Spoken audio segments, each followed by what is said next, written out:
ሰው ለገዛ ሰውነቱ ጠላት የሚሆነውን ያክል ሰይጣን እንኳን ጠላቱ አይደለም። የሰው ልጅ በጣም ብቸኛ ጠላቱ ምንድነው ካላችሁ ራሱ። የሰው ልጅ ራሱን ከጠላ መነሻ የለው። ስንሰበር፣ ስንወድቅ፣ ሲያንሸራትተን፣ ጠልፎ ሲጥለን ራሳችን መሰልቸት የለብንም። የዲያብሎስ በዚህ ዓለም ከበዛው ግፍ ይልቅ የእግዚአብሔር ምሕረት የበዛ ነው። ወዳጄ ከክርስቶስ ጋር መልካሙን ሩጫ መሮጥ ከፈለክ እግሮችህን የሚያልፉ ነገሮች ላይ አታቁማቸው። ነቀፋ የማያጨማድድህ፣ ምስጋና የማያዘልል ሆነ ክርስቶስን እያየህ ሩጥ። በምድር ላይ የእግዚአብሔር ዓይን ኃጢአተኛን ትታገሳለች እንጂ ኃጢአትን ግን የምትታገስ አይደለች። በክርስትና ዓለም ውስጥ ለመቅደም የሚደረግ ሩጫ የለም። ለመድረስ የሚደረግ ሩጫ ነው። ሰይጣን ተኮር ክርስትና የለም። ክርስቶስ ተኮር ክርስትና ነው ያለ። ሰይጣን ክርስቲያኖችን ከሚፈትንባቸው ፈተናዎች አንዱ ማዘግየት ነው። ተጣልተው እንዳይታረቁ ላስብበት ያስብላቸዋል። ቶሎ ንስሐ እንዳይገቡ ላስብበት ያስብላቸዋል። ቶሎ እንዳይቆርቡ ላስብበት ያሰኛቸዋል።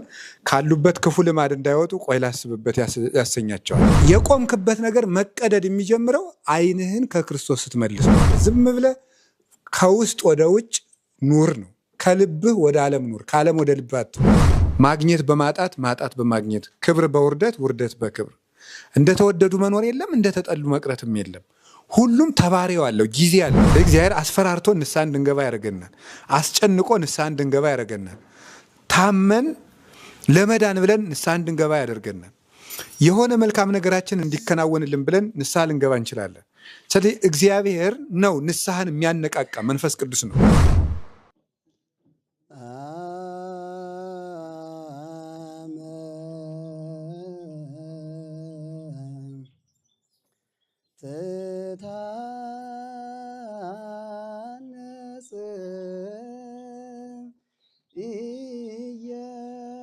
ኢየሩሳሌም በእንቋ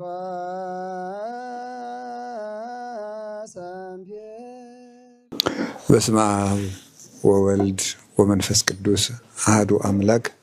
በስመ አብ ወወልድ ወመንፈስ ቅዱስ አሐዱ አምላክ። በስመ አብ ወወልድ ወመንፈስ ቅዱስ አሐዱ አምላክ አሜን። ይትባረክ እግዚአብሔር አምላከ አበዊነ ቅዱሳን ዘሰባህ ምህረቶ በላዕሌነ። ምህረቱን፣ ይቅርታውን፣ ቸርነቱን በሕይወታችን ላይ ያጸናልን የአባቶቻችን ፈጣሪያችን እግዚአብሔር ስሙ የተመሰገነ ይሁን። የእናታችን የቅድስት ድንግል ማርያም፣ የቅዱሳን መላእክት፣ የቅዱሳን ነቢያት፣ የቅዱሳን ሐዋርያት፣ ይልቁንም ደግሞ ዛሬ መታሰቢያቸውን የምናከብራቸው የቅዱስ ጴጥሮስና የቅዱስ ጳውሎስ፣ የቅዱሳን ሰማዕታት፣ የቅዱሳን ጻድቃን ረድኤታቸው በረከታቸው ከእኛ ጋር ይሁን። የተከበሩ መምህራችን መምህር አባ ገብረ ሥላሴ ምህረት የርዕሰ ገዳማት ወአድባራት ጣና ቅዱስ ቂርቆስ የአባቶችና የእናቶች አንድነት ገዳም አበምኔት፣ የተከበራችሁ አባቶቻችን ካህናት፣ ወንድሞቻችን ዲያቆናት፣ የጉባኤ ደቀ መዛሙርት፣ አባቶች መነኮሳት፣ መነኮሳያት፣ አንድ አምላክ በሚሆን በአብ በወልድ በመንፈስ ቅዱስ ስም እንደምን ሰነበታችሁ? እንደምን ዋላችሁ? እንደምን ቆያችሁ? ቸርነት የባህሪ ገንዘቡ ይሁን አምላካችን ለዚህ ቀን ስላደረሰን ስሙ የተመሰገነ ይሁን። እግዚአብሔር ከኛ ጋር ሆኖ እንዲያስተምረን መልካም ፈቃዱ ይሁንልን። ዛሬ እንደ እግዚአብሔር ፈቃድ ጥቂት ጊዜ እንማማራለን። ወደ ትምህርቱ ስንሄድ መልካሙን ገድል ተጋድያለሁ ሩጫዬንም ጨርሻለሁ ይላል ቅዱስ ጳውሎስ። በጎ አክሊልም ተዘጋጅቶልኛል ይላል ቅዱስ ጳውሎስ። ይህንን የላከለት ለቅዱስ ጢሞቴዎስ ነው። ወደ መጨረሻው ቅዱስ ጳውሎስ ከዚህ ዓለም ሊለይ ባለ ጊዜ የማጽናኛና የማበረታቻ የበረከት የማበርቻ መልእክት ነው የጻፈለት። ሁለተኛው ጢሞቴዎስ በተለይ ለአንድ ሙሉ የጢሞቴዎስ መልእክት በተለይ የጢሞቴዎስ መልእክት ለአንድ የቤተ ክርስቲያን መሪ ማለዳና ማታ እንደ ዘወትር ጸሎት ሊጸለይ የሚገባ ነው። የመሪዎች መጽሐፍም ተብሎም ይጠራል። እሱና የቲቶ መልእክት ለቤተ ክርስቲያን መሪዎች እንደ ዘወትር ጸሎት ጠዋትና ማታ ሊመለከቱት የሚገባ ነው። አንድ ሰው በቤተ ክርስቲያን መሪ ሲሆን ምን ሊያደርግ እንደሚገባው፣ ምን ሊገጥመው እንደሚችል፣ እንዴት ሊያሸንፍ እንደሚገባውና እንዴት መጽናት እንዳለበት የሚያስረዳ ገድሉን ከነ አክሊሉ ከነ መከራው የሚያስረክብ ቆጥሮ ሰፍሮ የሚያስረክብ መጽሐፍ ነው እና የጢሞቴዎስን መልእክት ዲያቆናት፣ ካህናት፣ መምህራን፣ ሰባኪያን፣ ሊቃነ ጳጳሳት እና የቲቶ መልእክትን በየቀኑ ሲሆን 2 ጊዜ ሊመለከቱት የሚገባ መጽሐፍ ነው። የመሪዎች መጽሐፍ ነው። እጅን ይዞ የሚመራና የሚያጸና መጽሐፍ ነው። እንግዲህ ቅዱስ ጳውሎስ ሁለተኛውን ጢሞቴዎስ መልእክት የላከለት አብሮት መከራ እንዲቀበል ነው። እኔን መስለህ መከራ ተቀበል፣ የምትቀበለው መከራ የሚያሳፍር አይደለም። ሰርቀን ቀምተን ወንብደን ወይም ደግሞ ክብር ሽተን በዚህ ዓለም በልተን ጠጥተን ተሹመን ተሸልመን ከብረን ገነን ለመኖር የምንቀበለው መከራ ስላላይደለ ለክርስቶስ የምንቀበለው መከራ ስለሆነ ደስ ብሎ ተቀበለው። ይህንን ያደረክ እንደሆነ ዋጋ ፍጹም ነው፣ በከንቱ አትደክምም እያለ ያጽናናበት፣ መከራውም ጽኑ እንደሆነ ለአንተና ለትምህርት ተጠንቀቅ፣ አራያ ሆናቸው፣ መጽሐፍ በመመልከት በርታ፣ እንዲህ ያደረክ እንደሆነ ራስህንም የሚሰሙህንም ሰዎች ታድናለህ እያለ የመከረበት መልካም ነው ትምህርት ነው እና ከዚህ ውስጥ ቅዱስ ጳውሎስ አራያ ማንን እንዲያደርግ ሲነግረው ሩጫዬን ጨርሻለሁ፣ መልካሙን ገድል ተጋድያለሁ፣ አክሊል ይጠብቀኛል ብሎ ነገረው ማለት ነው። ስለዚህ አሁን እዚህ ውስጥ አንድ የቤተ ክርስቲያን አገልጋይ ጳጳስም፣ መምህርም፣ ካህንም፣ ዲያቆንም እና ምዕመንም ጭምር 2 ነገር እንዲያደርግ በዛሬው ትምህርት እንማራለን ማለት ነው። አንደኛው መልካም ገድል መጋደል ነው። ሁለተኛው መልካም ሩጫ መሮጥ። እነዚህ 2 ነገሮች ዛሬ ቅዱስ ጳውሎስ ያስተምረናል ማለት ነው። አሁን በክርስትና ትምህርት ውስጥ ምሳሌ የተመሰለባቸው ብዙ ምሳሌዎች አሉ። ግብርና ምሳሌ ሆኗል። አትሌቲክስ ሩጫ ምሳሌ ሆኗል። ውትድርና ወይም አርበኝነት ለክርስትና ምሳሌ ሆኗል ማለት ነው። እንደዚህ አድርጎ ቅዱስ ጳውሎስ ገልጦ አስተምሮታል። ዛሬ እኔ የወሰድኩት አንዱ መልካም ሩጫ የሚለውን ነው። ሩጫ በክርስትና ይመሰላል እና እንዴት ነው የምንሮጠው ነው። አጠቃላይ ክርስትና እንግዲህ ሩጫ ተብሎ ተጠርቷል ማለት ነው።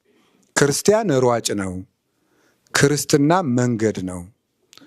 እግዚአብሔርን መከተልም ሩጫ ነው ማለት ነው። ስለዚህ አሁን ምን እያደረግን ነው ብትሉ እየሮጥን ነው።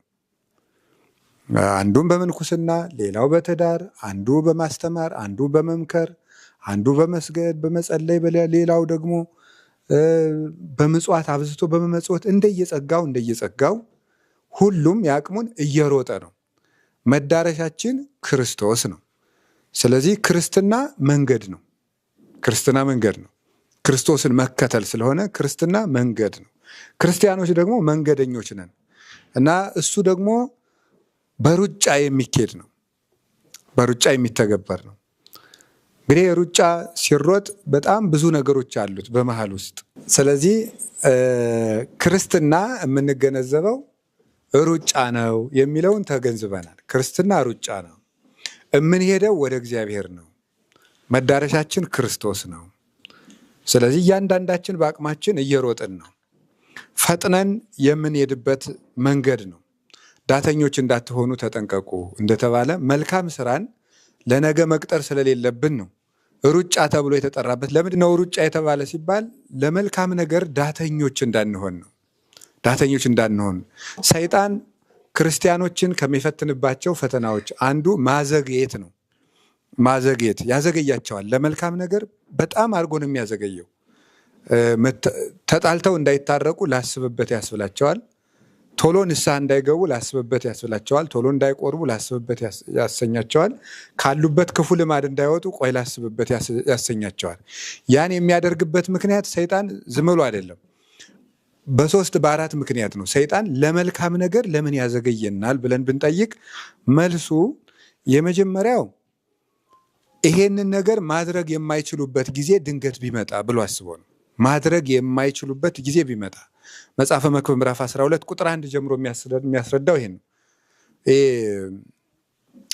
በወጣትነት ዘመንህ ፈጣሪህ እግዚአብሔርን አስብ ይላል። ወገብ ሳይጎብጥ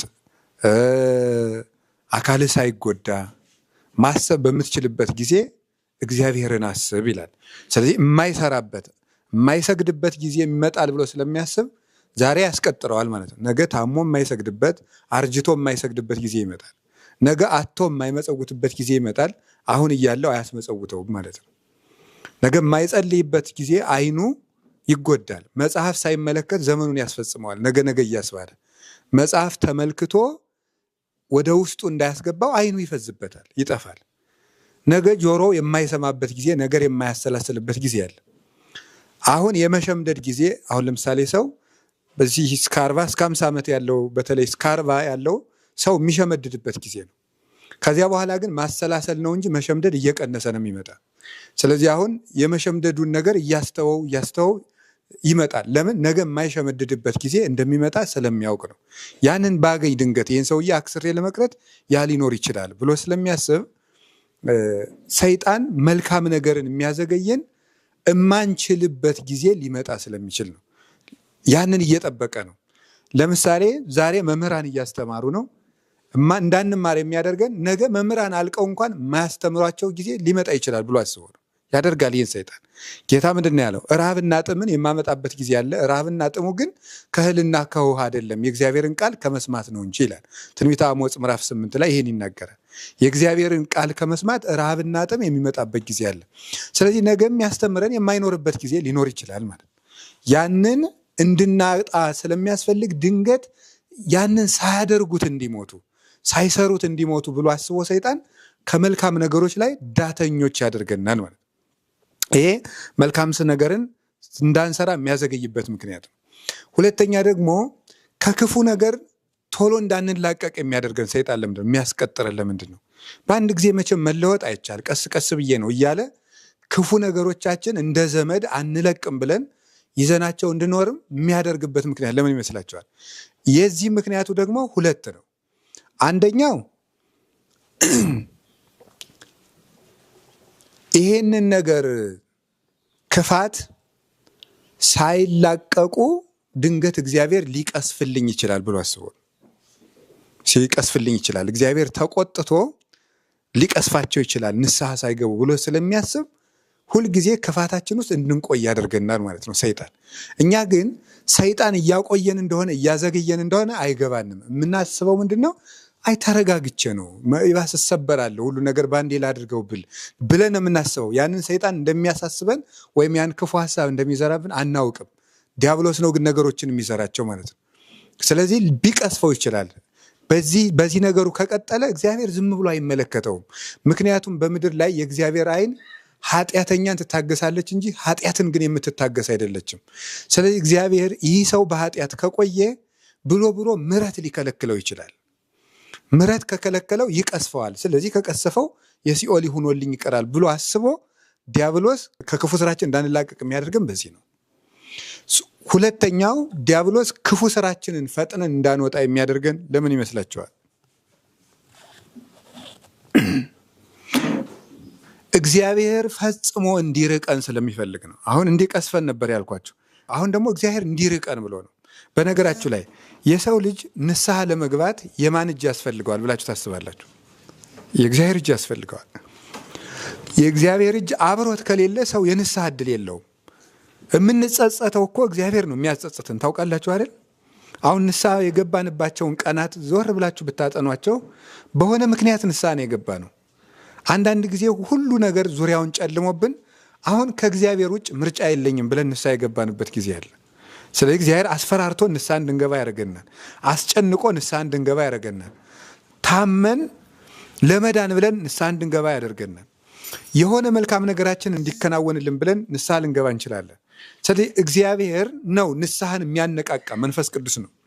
ይትባረክ እግዚአብሔር ዘአንቃ ኀልባቤነ ኀበ አእምሮቱ ወአይኩቶቱ ያሉ አሞኒዮስና አውሳቢዎስ በመቅደመ ወንጌል ለዚህ ነው። እሱን ለማመስገን ልቡናችንን ያነቃቃ እግዚአብሔር ይክበር ይመስገን። እሱን ወደ ማወቅ እሱን ወደ ማመስገን ልቡናችንን ያነቃቃ እግዚአብሔር ይክበር ይመስገን። ስለዚህ እግዚአብሔርን ወደ ማወቅ፣ ወደ መውደድ፣ ወደ ማመስገን የሚያነቃን ራሱ እግዚአብሔር ነው። ልቡናችንን የሚማርከውና መዓዛውን እያሸተተ የሚጠራን እሱ ነው። አንዳንድ ጊዜ አሳዝኖ፣ አንዳንድ ጊዜ አስደስቶ፣ አንዳንድ ጊዜ አራርቶ፣ አንዳንድ ጊዜ በጓደኛ አስገስጾ፣ አንዳንድ ጊዜ ደግሞ ጉዳችን አውጥቶ እግዚአብሔር ወደ ቤቱ እንዲጠራን ያደርጋል። ግን እግዚአብሔር ልቡናችን ባጸናን መጠን ግን ወባይቱ በአምጣነ ኢትንየስህ ንስሐ ባለመግባትህና ወታጸን ልበከ ልቡናህን በማጽናት መጠን ትዘግብ መቅሰፍተ ለርእስከ ለራስህ ፍዳን ታከማቻለህ ይላል ቅዱስ ጳውሎስ ሮሜ ምዕራፍ 2 ላይ ሲናገር። ስለዚህ ልቡናችን በማጽናታችን መጠን እግዚአብሔር ረድኤቱን እየነሳ ለማይረባ አይምሮ አሳልፎ ወደ መስጠት ይሄዳል። ስለዚህ እግዚአብሔር ራሱ ይህን ሰው ሊሰለቸው ይችላል። ስለዚህ አንድ ቀን ይሰለቸዋል። ይህ ግፉ፣ ይህ ኃጢአተኛ ሆኖ መቀጠሉ ለእግዚአብሔር አንድ ቀን ሊሰለቸው ስለሚችል ይተወዋል። ስለዚህ እግዚአብሔር ለማይረባ አይምሮ አሳልፎ ይሰጠዋል። አሁን ኃጢአት እየሰራ ያለ እየተናደደ ነው። ለጊዜው ኃጢአቱን ይሰራል፣ ቆይቶ ይጸጸታል። እየመረረው ይሰራል፣ ቆይቶ ይጸጸታል። እየመረረው ይሰራል፣ ቆይቶ ይጸጸታል። ሌላ ጊዜ ግን ኃጢአትን ወለብሳ ለመርገብ ከመልብስ ለመርገብ ነው ያለ ቅዱስ ዳዊት። መርገምን እንደ ልብስ ለበሳት እንዳለ በቃ ልብሱ፣ ጉርሱ፣ ምግቡ፣ መጠጡ መኖሪያው አድርጎ ኃጢአትን ተዛምዷት ይኖራል። ከዚያ በኋላ ይህ ሰው ኃጢአትን የሚጠላት ፍዳ ያመጣችበት ብቻ ነው። ወሶበ ተረከቦ ለኃጢአቱ ይጸላ። ኃጢአት ፍዳን ይዛ በመጣች ቀን ብቻ የዚያለት እስኪ ጠላት ድረስ ደርሶ በኃጢአት ማይደነግጥ ፍዝዝ ድንግዝ ያለ እንዲሆን ለማይረባ አይምሮ ተላልፎ እንዲሰጥ ስለሚፈልግ ዲያብሎስ ለመልካም ነገር የሚያዘገየን ለዚህ ነው። ሌላኛው ስለምን የሚያዘገየን ይመስላችኋል? ብለን ምንድን ነው የመሞቻ ቀናችን ይደርሳል ብሎን ስንቀጥር ይመሻል። ለዚህ ነበር ጌታ ዮሐንስ ወንጌል ምዕራፍ 12 ላይ አንሶ ሰውን ዘብርሃን በክሙ እስመ ዘያሐውር ውስተ ጽልመት ኢየአምር ኀበ ዘያሐውር። ብርሃን ሳለላችሁ ተመላለሱ፣ ብርሃን እድሜያችሁ ሳለ ተመላለሱ። በጨለማ የሚሄድ ሰው የሚሄድበትን አያውቅም። ነገ እኛ አይደለም። ስለዚህ ሰይጣን እንዲህ ሲቀጥሩ ዕለተ ሞታቸው ይደርሳል። ክፉን ሳይተውት መልካሙን ሳይሰሩት የሚሄዱበት ጊዜ ይደርሳል ብሎ አስቦ ሰይጣን ያዘገየናል።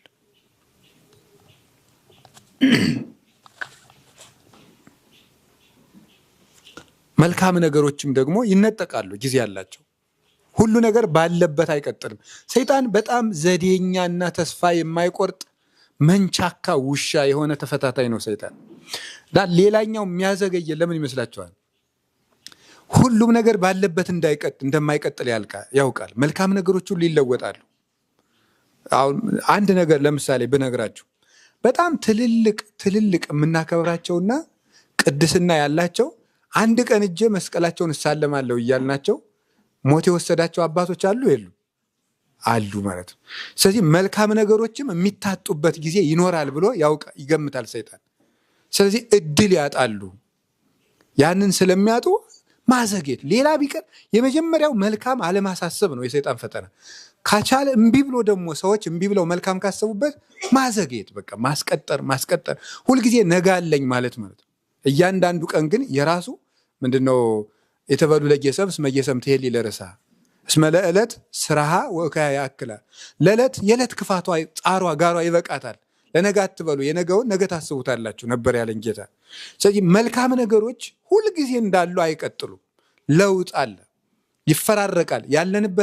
ያለንበት ዓለም የተባረዮ ዓለም ነው። ተባረዮ የሌለበት ዓለም መንግስተ ሰማያት ብቻ ነው። መፈራረቅ የሌለበት ማለት ማግኘት በማጣት ማጣት በማግኘት ክብር በውርደት ውርደት በክብር እንደተወደዱ መኖር የለም፣ እንደተጠሉ መቅረትም የለም። ሁሉም ተባሪው አለው፣ ጊዜ አለው። ስለዚህ ይህ ዓለም በጊዜ የሚመራ ነው። ከጊዜ ውጭ የሆነው ዓለም ብቻ ነው የማይፈራረቀው። ስለዚህ የሚፈራረቀው ዓለም ሁሉ ነገር እጃችን ላይ ስላልሆነ አንድ ነገር የሆነ ቀን ያጡልኛል ብሎ ስለሚያስብ ሰይጣን ሁልጊዜ በማዘግየት ይፈትነናል እና ሁሉ ነገር ለዚህ ነው የመዳን ቀን ዛሬ ነው የተባለ። አሁን የምንሮጥበት ጊዜ ነው። ቶሎ ብለን መቀዳደም አለብን። ቶሎ ብለን መቀዳደም አለብን። እንደዚያ ከሆነ ስንሮጥ ምንን ለመቅደም ነው የምንሮጠው ይመስላችኋል? ምን ለመቅደም ነው የምንሮጠው? በክርስትና ዓለም ውስጥ ለመቅደም የሚደረግ ሩጫ የለም። ለመድረስ የሚደረግ ሩጫ ነው። ለምሳሌ ሰይጣን ተኮር ክርስትና የለም፣ ክርስቶስ ተኮር ክርስትና ነው ያለ። የማጥቃት ክርስትና ሳይሆን ያለው ምን ያለ ማለት ክርስትና ነው? የመድረስ ክርስትና ነው። እግዚአብሔርን የመምሰል ዓላማ ያለው ክርስትና ነው እንጂ ሰይጣንን የማጥቃት ዓላማ ያለው ክርስትና አይደለም ያለው። በደንብ አድርጋችሁ እንድሰሙኝ ያስፈልጋል። ይሄ አንድ ሰው ሰይጣንን ለማጥቃት እያደረገ ልዑል ራስ ካሳ ኃይሉ የሚባሉ ጸሐፊ ፍኖተ አእምሮ በሚባለው መጽሐፋቸው ሲናገሩ ከሰይጣን ለመጠበቅ እያልክ የምትጸልይ ከሆነ አትበቃም ይላሉ። ብቃት ላይ አትደርስም። በቃ የብልጣብልጥ ጸሎት ነው የምትጸልየው። በቃ ስለዚህ ሰይጣን ባይጣላህ ኑሮ የክርስቶስ ፍቅር ናፍቆ አትጸልይም ማለት ነው። ሰይጣን እንደው ዝም ቢልህ ኑሮ አትጸልይም ነበር ማለት ነው። እኛ የምንጸልየው ክርስቶስ እንዲሰማን እንጂ ሰይጣንን ለመውጋት አይደለም። ወደ ክርስቶስ ስለዞርን ነው እንጂ ሰይጣንን የምናሸንፈው ሰይጣን ጋር ስለገጠምን አይደለም። ሰይጣንን የምናሸንፈው በደንብ አድርጎ ኦርቶዶክሳዊ የስርዓተ አምልኮ ቲኦሎጂ ነው ይሄ። እኛ ማዕከላችን ክርስቶስ ነው። ሰይጣንን እያሰቡ የሚጋደሉት ገድል የለም። ያ ማለት ግን የሰይጣንን ክፋት ዘንግተን እንሩጥ ማለት አይደል፣ ጅልነት ነው። በክፉ ስራው እንዳንታለል የሰይጣንን ስራ ተንኮል አንስተውም ብሏል ቅዱስ ጳውሎስ በቆሮንቶስ መልእክቱ ላይ። የሰይጣንን ተንኮል አንስተውም። የሰይጣንን ተንኮል ስቶ ሩጫ የለም። መሰረታዊ ነገር ግን እኛ የምንሮጠው ክርስቶስን ለማግኘት ነው። ክርስቶስን ለመጠማት ነው። ክርስቶስን ለመራብ፣ ተርበን ለመጥገብ፣ ተጠምተን ለመርካት፣ ፈልገን ለማግኘት፣ ሩጠን ለመድረስ፣ እሱን ለመምሰል የሚደረግ ሩጫ ነው። ከዚያ በኋላ አሁን ልብ በሉ፣ ተወዳዳሪዎቻችን ደግሞ ይሄንን ተዉ የሚሉን ናቸው። ይሄን ተዉ የሚሉን ናቸው። ከዚህ የሚያሰናክሉን ናቸው። ተወዳዳሪ የሚባል ኑሮ፣ መቅደምና መቀዳድ የሚባል ኑሮ ሯጮቹ የሚጠቀሙት ነገር ቢኖር ነው። ሰይጣን ግን እኛን ቀድሞ የሚጠቀመው ነገር የለም። ስለዚህ የውጭ ውድድር አይደለም የምንኖረው። እኛ ተወዳዳሪዎች አይደለም። እኛው ነን አትሌቶቹ፣ ሌላ አትሌት የለም። አሰናካይ ነው እንጂ ተወዳዳሪ አትሌት የለብንም። አትሌቶቹ እኛው ነን። እነዚያኞቹ አሰናካዮች ናቸው። እነማን ናቸው አሰናካዮቻችን ይመስላችኋል? የሚያሰናክሉን መጀመሪያው የራሳችን ፈቃድ ነው። የራሳችን ፈቃድ ትልቁ የሩጫችን እንቅፋት ነው። ሊቁ የቤተ ክርስቲያን ሽልማት የሆነው ቅዱስ ዮሐንስ አፈወርቅ ሲናገር ሰው ለገዛ ሰውነቱ ጠላት የሚሆንን ያክል ሰይጣን እንኳን ጠላቱ ሊሆን አይችልም ይላል። በጣም እኮ ነው የሚገርም። ሰው ለገዛ ሰውነቱ ጠላት የሚሆነውን ያክል ሰይጣን እንኳን ጠላቱ አይደለም። የሰው ልጅ በጣም ብቸኛ ጠላቱ ምንድን ነው ካላችሁ፣ ምንድን ነው? ራሱ ነው። የራሱ አእምሮ፣ የራሱ ክፋት፣ የራሱ ደካማነት፣ የራሱ ሐሰት፣ የራሱ ልፍስፍስነት፣ የራሱ ስጋዊነት፣ እነዚህ ናቸው። የራሱ የጽናት ጉድለት፣ እነዚህ ናቸው የሰው ልጅ እንቅፋቱ። ምንድነው ቅዱስ ዳዊት አቤት ወርዳን ከመይበሉን ይጸላይተ ሞይናሁ፣ ጠላቶቼ አሸነፍኩት እንዳይሉ አቤት ወርዳኝ ይላል። እና ምንድን ነው የሚለው ይሄ ቅዱስ ዳዊት ላይ እንዲህ ብሎ የተናገረውን ቅዱስ ዮሐንስ አፈወርቅ ሲተረጉም መዝሙረ ዳዊትን ባብራራበት አንቀጽ ሲናገር እንዲህ ይላል። አይ እኛ የተሸነፍነው አጋንንት ጠንካሮች ስለሆኑ ሳይሆን እኛ ደካማ ስለሆንን ነው ይላል። ገብቷቸዋል። የሰው ልጅ የገዛ ማንም ሰው ለሰው ልጅ ጠላቱ ራሱ ነው። ጸሩ ለሰብ ሰባ ቤቱ፣ የሰው ጠላቱ የገዛ ቤተሰቦቹ ናቸው አለ ያለው ጌታ ማቴዎስ ላይ። የሰው ጠላቱ የገዛ ቤተሰቦቹ ናቸው ያለው ምን ማለቱ ነው? ህዋሳቱ ናቸው ማለት ነው። የገዛ ህዋሳቱ ናቸው። አረጋዊ መንፈሳዊ ወዳጄ ናንሹምህ ብለው ሰዎች ለሹመት ሲጠሩ አይ እኔ ገና ያልገዛኋቸው ብዙ ግዛቶች አሉኝ፣ እነሱን ገዝቼ አልጨረስኩም በል፣ እነዚህም ያልገዛቸው ህዋሳቶች ናቸው ይላል። ስለዚህ የገዛ ጠላቱ የሰው ልጅ ክፉ ህሊናው፣ ድንቁርናው፣ ስንፍናው፣ ምኞቱ፣ አሉታዊ አስተሳሰቡ፣ ክፋቱ፣ ተንኮሉ የሰው ልጅ ተጠልፎ የሚወድቀው በገዛ ወጥመዱ ነው። ማንም ሰው እግዚአብሔር ካልፈቀደለት በቀር እግዚአብሔር ተላልፈን እንድንሰጥ የሚያደርግ ስራ አግኝቶብን አጥሩን ካላፈረሰ በቀር በምድር ላይ ማንም ማንን የመጉዳት ኃይል የለውም። ማንም ማንን መጉዳት አይችልም። ከኛ እንድንጎዳ የሚያደርግ ክፋት ካልተገኘብን በቀር፣ ዕዳ ከሌለብን በቀር፣ ክፍተት ካልተገኘ በቀር ሰው ሰውን አይጎዳም።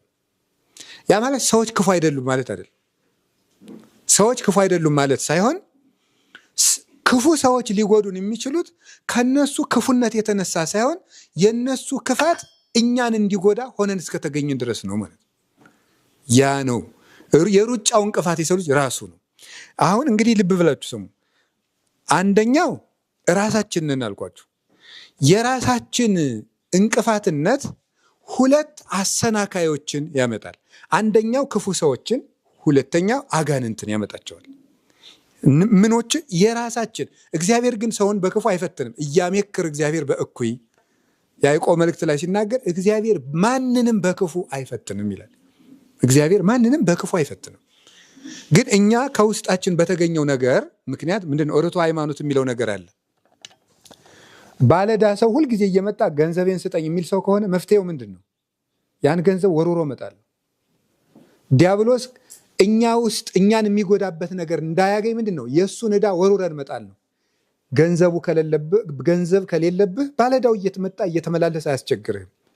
የዲያብሎስ ገንዘብ የሆነች ክፋት ሰውነት ውስጥ ከሌለች ዲያብሎስ ምንም ሊያደርግ አይችልም። ጌታ ምንድን ነው ያለው? ወይመጽእ መልአኩ ለዝንቱ ዓለም ወይረክም እንተኒ በላዕሌየ። የዚህ ዓለም ገዥ ዲያብሎስ ወደ እኔ ይመጣል፣ በእኔ ላይ ምንም ነገር አያገኝም ነው። ስለዚህ ምንም ነገር እስካልተገኘብህ ድረስ ዓለም ሰውን ሊጎዳው አይችልም። እንኳን ሌላው ዲያብሎስ እንኳን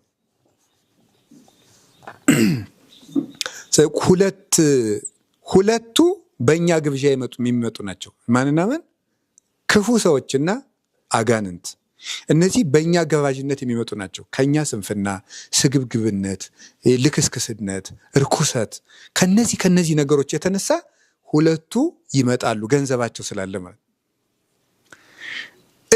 ራሱ ውስጥ ድክመት የሌለ ሰው ጋርስ ይመጡና ምንም ማድረግ ሳይችሉ ይቀራሉ።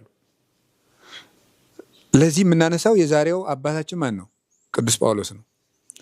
አሁን ወደ ቅዱስ ጳውሎስ ያልመጣ ማይበል አለ? እስቲ እግዚአብሔር ያሳያችሁ። ወደ ቅዱስ ጳውሎስ ያልመጣ ማይበል፣ ያልተወረወረ ፍላጻ፣ ያልተወረወረ ጦር፣ ያልነደደ እሳት፣ ያልዘነመ ማይበል የለም። ይህ ሁሉ ጳውሎስን ምንም ሊያደርገው አልቻለም። ምንም ነው እኮ ያላደረገው። እኔ እኮ ይገርመኛል።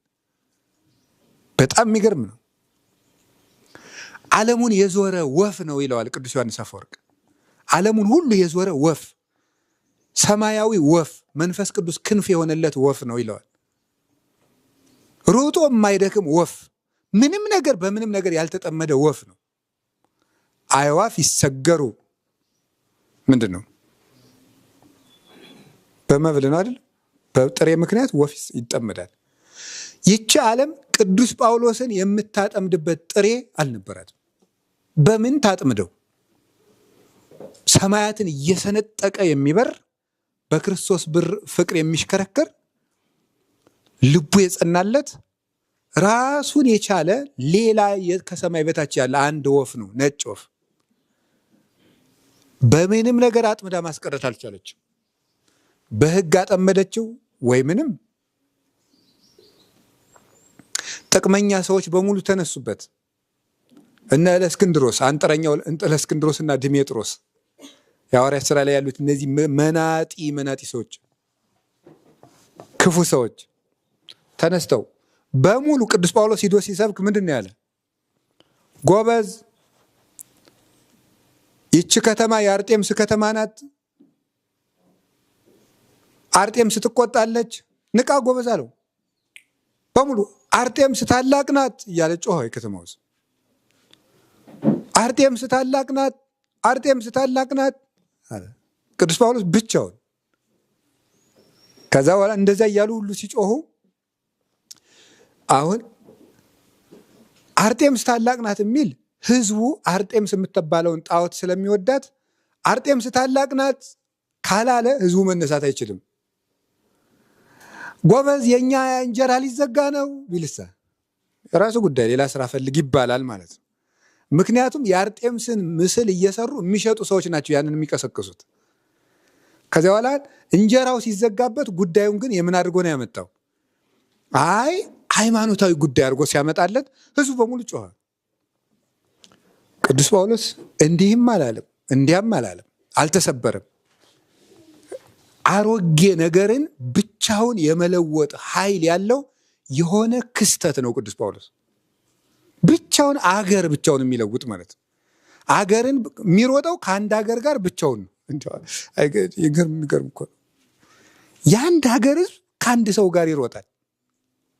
ወይም አያችሁ አሁን እኔና እናንተ ብንሮጥ የእኔንና የእናንተን እግር ለመያዝ ስንት ሰው ይበቃል? ስንት ሰው ይበቃል? አንድ ሰው ጠንከር ያለ አንድ ሰው ክንደ ብርቱ አንድ ሰው ይበቃል። ትንሽ ደግሞ እንደመፈራገጥ ካልን አንድ ሁለት ሰው ሶስት በቃ ይበቃል። የጳውሎስን እግር የያዘው ግን ዓለም ነበር። ዓለም እግሩን ይዞ በምን ያስቀረው? እምሩፀተ ነፋስ ነው የሚሮጠው። ምክንያቱም ዓለም ከቅዱስ ጳውሎስ ገንዘብ የላትም። እኔን ይዛ ብታስቀረኝ ዓለም እውነቷን ነው። የሆኑ ነገሮች አሉብኝ፣ የሆኑ ድክመቶች ይኖራል። ቅዱስ ጳውሎስን ግን ምኑን ተያዘው? ምንም እኮ ነገር የሆነ የጨርቅ ብጣሽ ወይም ድሪቶ ወይም ገመድ የለም። ጳውሎስን መጥለፊያ አልተገኘም። ሐሳቡ ሰማያዊ ነው፣ በሹመት አትጠልፈውም።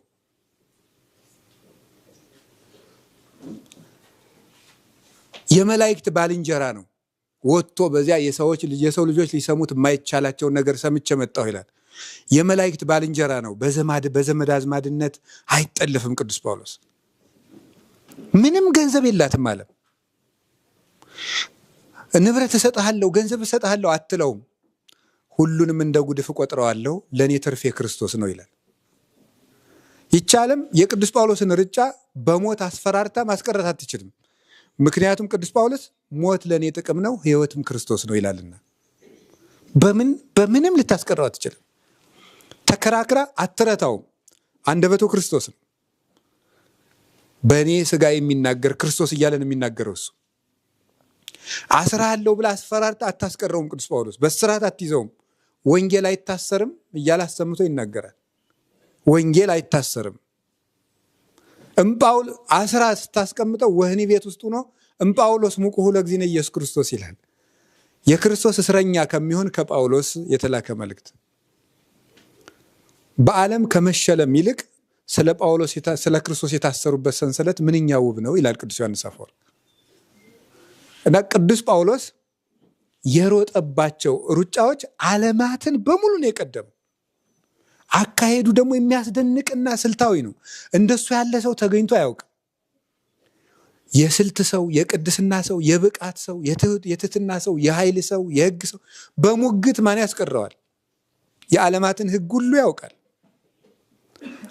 በዓለም ሁሉ የተዘጋጀ ነው።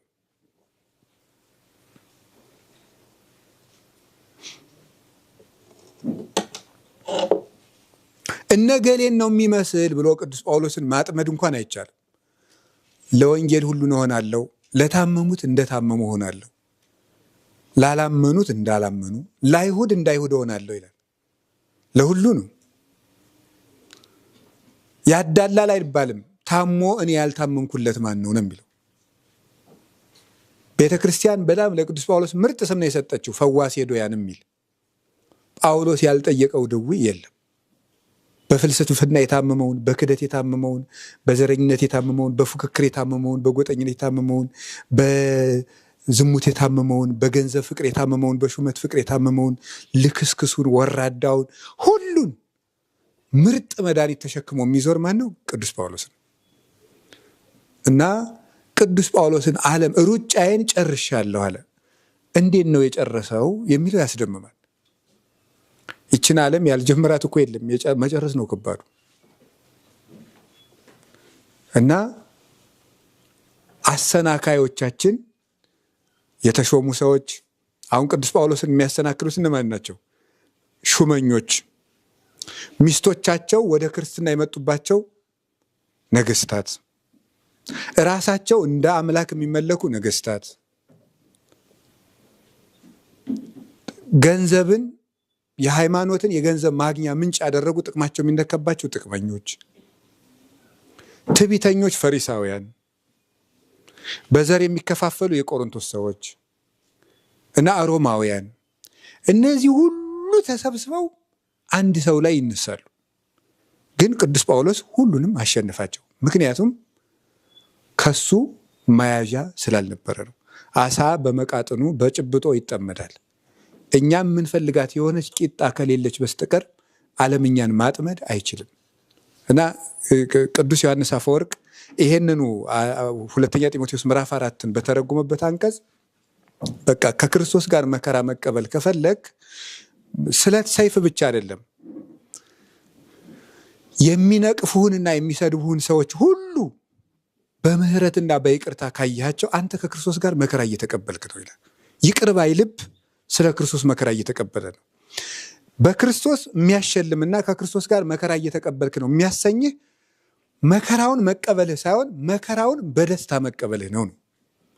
በደስታ ከተቀበልከውና ካመሰገንክበት ምንድን ነው የሚባለው? እዚህ ማቴዎስ ወንጌል ምዕራፍ 24ን ሲተረጉሙ አባቶች አንድ አባ ሊጦስ የሚባል አባት ሲተረጉም ድሃን የሚያስኮንነው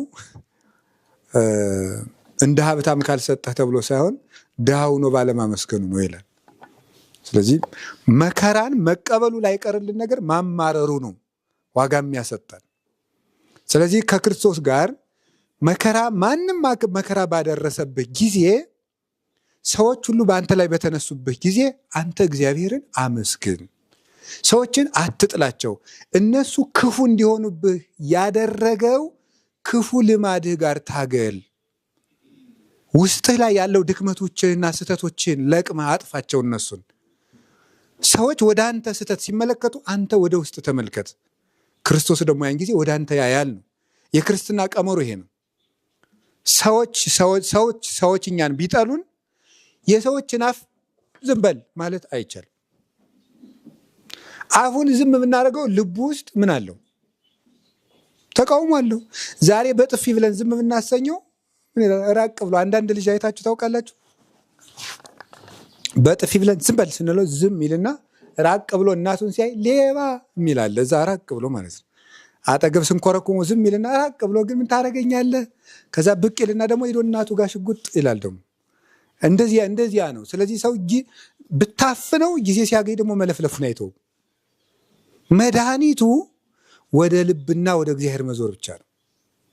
ወደሚቃወሙ ሰዎች ተዙሮ የሚስተካከል ነገር የለም። ቅዱስ ጳውሎስ ነበረ ትሁት ሰው ነው።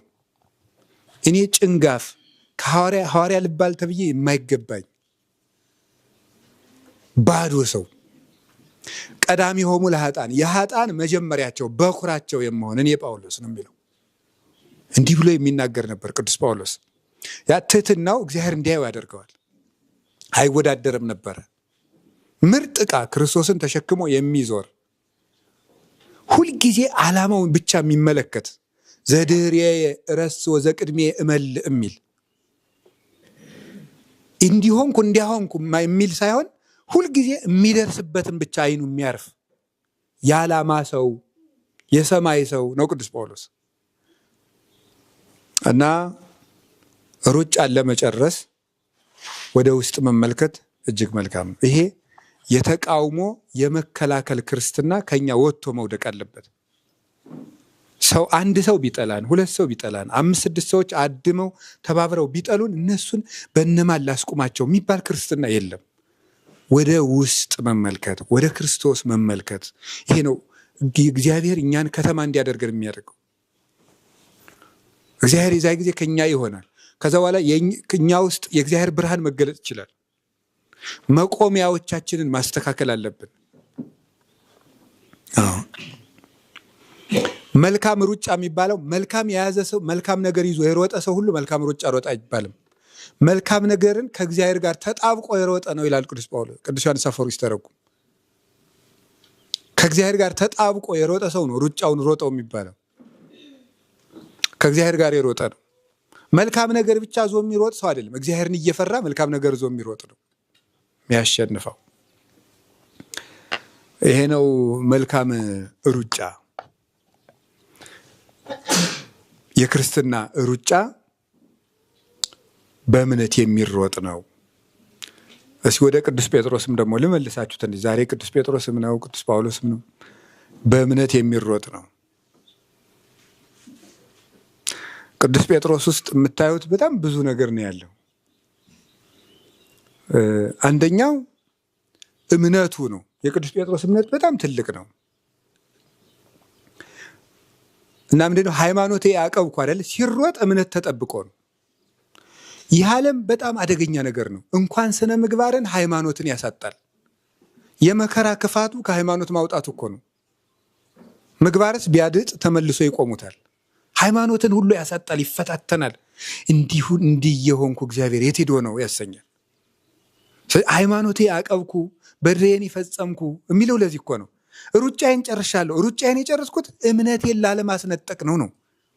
የምንሮጠው ያንን በውስጥ የያዝነውን የክብር ዕቃ ላለመነጠቅ ነው። ያ የክብር ዕቃ ደግሞ ሃይማኖት ነው። ስለዚህ እምነትን ይዞ የሚሮጡት ሩጫ ነው እምነት፣ የክርስትና ሩጫ እና ቅዱስ ጴጥሮስ በእምነት ነበር የሮጠው። ፍጹም አማኝ ነው። አሁን እንደምታውቁት ለምሳሌ ጌታችን መድኃኒታችን ኢየሱስ ክርስቶስ መጥቶ ቅዱስ ጴጥሮስን ተከተለኝ ሲለው እኔ የአብ ልጅ ነኝ፣ እኔ እግዚአብሔር ነኝ፣ እኔ እንደዚህ ያለው ነኝ ብሎታል? አላለውም? ምንም አላለውም። ዝም ብሎ ሄዶ ምንድን ነው ያለው? አሳዎችን ሳይሆን ሰዎችን የምታጠምድ አደርግሃለሁ ነው ያለው። እሺ ብሎ ዝም ብሎ ወጣ። የ55 ዓመት ሽማግሌ ነው፣ ሽማግሌ ሰው የ55 ዓመት ሽማግሌ ተከተለ ብሎ። ጌታ ደግሞ ሲታይ የ30 ዓመት ልጅ ሆኖ ነው የሚታየው። የ30 ዓመት ልጅ መጥቶ የ50 ዓመት ሽማግሌን ናተከተለ ሲለው ምንድን የት ነው የምታደር? ለመሆኑ እኔን ለማስከተል ቤትህ የት ነው? በምንድን ነው የምታስተዳድረን? የምንበላው ምንድን ነው? የት አካባቢ ነው ቤትህ አይባልም። እንዲሁ ዝም ብሎ በእምነት መረቡን ጥሎ መውጣት። ስለዚህ አምኖ መውጣትን የሚጠይቅ ነው። ሳያመካኙ መውጣትን ይጠይቃል። ቅዱስ ጴጥሮስ ማመካኝ ይችላል። ይህን እኮ 55 ዓመቴ ነው፣ የምትጦርበት ጊዜ ነው። ቤቴን ትቼ ወጥቼ የት ነው የምጠጋ? በዚህ ዕድሜ ሰርቼ በላለሁ አልል፣ ሌላ ቦታ ቤት እሰራለሁ አልል ማለት ይችላል። ምንም ሳያመካኙ መውጣት፣ የተፈጥሮ ሕግን የሚያዩትን ነገር ሁሉ ጥሎ መውጣት እና ሃይማኖት ከምክንያት በላይ ነው የሚባለው ለዚህ ነው። ምንም ነገር ሳያይ ነው ቅዱስ ጴጥሮስ ጌታን ሲከተል የሚያየው ነገርም አልነበረውም። እድሜውም እንቅፋት አልሆነበትም። ለአንዳንዶቻችን አሁን እንደምታዩት ለእኔ አንዱ አይነት እድሜ ምክንያት ይሆንብኛል፣ ለአንዱ ደግሞ አንድ አይነት። ለምሳሌ ሽማግሌ እኮ ነኝ ምን አደርጋለሁ በዚህ እድሜ ምን እሰራለሁ ይላል። ወጣቱ ደግሞ ያው እንግዲህ ወጣት አይደለን ምን ይደረግ፣ ያው እሳት አይደል ስጋ። ሁሉም ለእድሜው ምክንያት አለው። ያኛው እናንተ እስቲ ወጣቶቹ ሩጡ፣ እኛማ እንግዲህ ደከምን እኮ ድሮ አውቀን ቢሆን ይላል ሽማግሌው ማለት ነው። ሳታውቅ ቀርተህ ነው። ድሮ አውቀን ቢሆን ደግሞ የኛው ደግሞ ምንም ምክንያትን ሁሉ ቆርጦ ጥሎ ክርስቶስን መከተል ነው ክርስቲያናዊ ሩጫ የሚባለው እና ቅዱስ ጴጥሮስ በዚያ እድሜው እንቅፋት ያልሆነበት ሮም ድረስ ሄዶ ተሰዶ ያስተማረ ፍጹም ቅን እና የዋህ ለክርስቶስ ፍቅር የሳሳ የነበረ ጌታ እንኳን እሞታለሁ ብሎ በተናገረ ጊዜ አትሞትም የሚለው ለክርስቶስ ፍቅር ይሳሳ ስለነበረ ነው። ጌታም ስህተቶቹን ይታገሳቸው የነበረው ክርስቶስን እየወደደ የሚሳሳት ሰውና አቅዶ የሚሳሳቱ ሰው የተለያየ ናቸው። ክርስቶስን እየወደደ የማይሞላለት ሰው አለ። ይጎላል፣ እያደር ይጎላል፣ እንደገና ይጎላል፣ ይሞክራል፣ ያቅተዋል፣ ይሞክራል፣ ያቅተዋል፣ ይጀምራል፣ ይቆምበታል፣ ይቀጥላል፣ ይቆረጥበታል፣ ይሮጣል፣ ይደክማል፣ ይነሳል፣ ይወድቃል። እንደዚህ የሚሆንበት ሰው አለ። ግን የክርስቶስ ፍቅር ውስጡ አለ። ክርስቶስ እንዲህ ያለን ሰው ያሳድገዋል። ክፋቱን ለምን እየጣረ እንደያቃተው እንደሚሰራው ያውቃልና። ቅዱስ ጴጥሮስ እንደዚህ አይነት ሰው ነበር። ክርስቶስን ይወደዋል፣ መሀል ላይ ደግሞ ይፈታተነዋል። አንድ ቀን ብርዱ፣ አንድ ቀን ሰው ያስፈራረዋል። እንዲህ ያለ ቅን ሰው ስለነበረ ለቅዱስ ጴጥሮስ እንቅፋት የሆኑበት እድሜው፣ ፍርሃቱ፣ እንዲህ ያሉ ነገሮች እንቅፋት ሆነውበት ነበረ። እነዚህን ነገሮች ሁሉ ያሸነፋቸው ክርስቶስን ፍቅር መያዙ ነበረ። የክርስቶስ ፍቅር በልቡ ስላለ በንስሐ ተሻገራቸው። እነዚያን ሁሉ ነገሮች እግዚአብሔር አሻግሮ የሐዋርያት አባት ለማድረግ አበቃው። ሩጫ የሚፈጸመው በእምነት የሚሮጥ ነው። ፊት ለፊት የሚታየው ነገር ሁሉ ባዶ ሆኖ ይታያል። የክርስትና ሃይማኖት ሩጫው ሲጀመር የሚታይ ነገር የለም፣ ሲጨረስ የሚታይ ነው። የሩጫውን አክሊል በልብ ዓይን የሚያዩት እንጂ ምድር ላይ ግን የሚታየው ነገር ሁሉ በሩጫው መሃል ተስፋ አስቆራጭ ነገር ነው። ቅዱስ ጴጥሮስ ጌታን ተከትሎ ሲሮጥ ሰይፍ ነበር የሚታየው። ዙሪያውን ሰይፍ ነው፣ የሚበላ የሚጠጣ የለም፣ ብርድ ነው የነበረው፣ ርስት የለም፣ ባዶ ነገር ነው የሚታየው። የሚያስፈራሩ ሰዎች ነው የሚታዩት። ሰይፍ የታጠቁ ሮማውያን ወታደሮች፣ የሚደነፉ ጭፍራዎች ነበር የሚታዩት። እና ክርስቶስን መከተል ስንጀምር እንደዚህ ያለ ነገር ነው የሚታየን። ያንን ዓይናችን እንዲጠራ ነው እግዚአብሔርን እርዳኝ የምንለው። አሁን ለቅድስት ኢየሉጣ የሚታያት የበርሜሉ እሳት ነው፣ ለቂርቆስ የሚታየው አክሊል ነው። የዓይን ጉዳይ ነው እኮ። የሚታየን ነገር ያጸናናል፣ የሚታየን ነገር ያደክመናል። በምድር ላይ የምናየው ነገር ሁሉ አስፈራሪ ነገር ነው። በእምነት ከሮጡት ግን ሁሉም ነገር ያበቃል። አሁን 1 2 3 ነገሮች ልንገራችሁና ጉዳዩን ለመጠቅለል ልሞክር። ክርስቲያናዊ ሩጫ አሁን እንዳልኳችሁ ከውስጥን ከማጥራት የሚጀመር ነው ብያችኋለሁ። ውስጣችን ያለው ነገር ነው ከሚሽቀዳደሙንን አጋንንት መይኮነ ቀትል ዘምስለ ስጋ ወደም። ሩጫችን ከስጋና ከደም ጋር አይደለም እንዳለ ተወዳዳሪዎቻችን፣ ወደረኞቻችን የማይደክሙ አጋንንት ናቸው። ስለዚህ ያንን ለመሮጥ መጀመሪያ የሚደረገው ውስጥን ማጥራት፣ ሁልጊዜ ወደ ውስጥ መመልከት። ባልንጀራህ በገሰጸህ ጊዜ ወደ ኋላ ተመለስ ይላል ሰሎሞን። ባልንጀራህ በገሰጸህ ጊዜ ወደ ኋላ ተመለስ ማለት ሰዎች ስላንተ ክፋት ወይም የሚያዋርድህን ነገር ሲናገሩ አንተ ራስህን ተመልከት። ያን ጊዜ እግዚአብሔር ይረዳሃል፣ ይቀድስሃል፣ ያነጽሃል፣ ያሳድግሃል። ወደ አንተ የሚወረወሩ የሰዎችን ቃላት ሁሉ እንደ መለኮታዊ እንክብካቤ ቆጠራቸው ነው። የእግዚአብሔር እጅ ነው። የእግዚአብሔር እጅ አድርገህ ቆጠራቸው እንጂ የሚወጋህ ጦር አድርገህ አትቁጠረው። የዛ ጊዜም እነዚያ አንተን ራሱ ማንጻት ይጀምራሉ። እንደ እሳት ናቸው። እኛ ወርቅ ብንሆን ወርቁ ላይ ያሉ ትንንሽ አፈሮች ወይም ሰም ቢኖሩ የሚያቀልጣቸው እንደ እሳት የሚለበልብ ፈተና ነው። ያ እግዚአብሔር እኛን ለማጥራት የሚጠቀምበት ከውርና እሳት ነው። እንደዚህ ካልን ምን እያደረግን ነው የምንሮጠው የሚለውን ልንገራችሁ።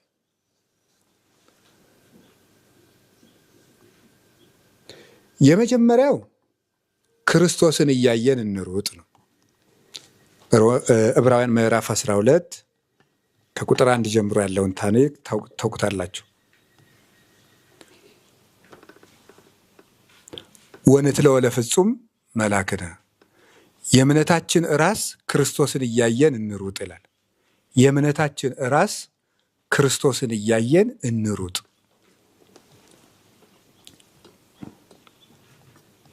ክርስቶስን እያየን እንሩጥ።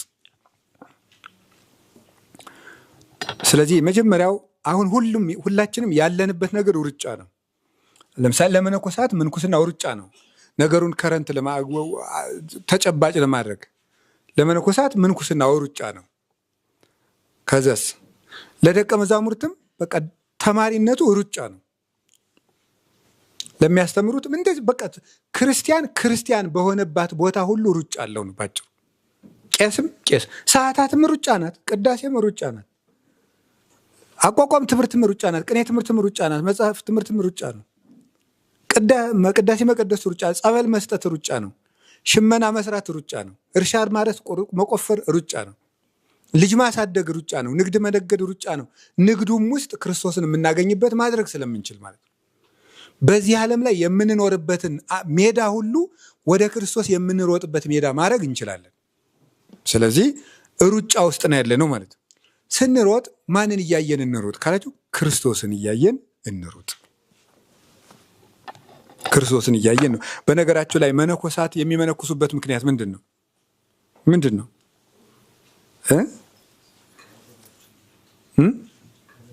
ቀለል ብሏቸው እንዲሮጡ ነው አንዱ፣ ጓዝ እንዳይከብዳቸው።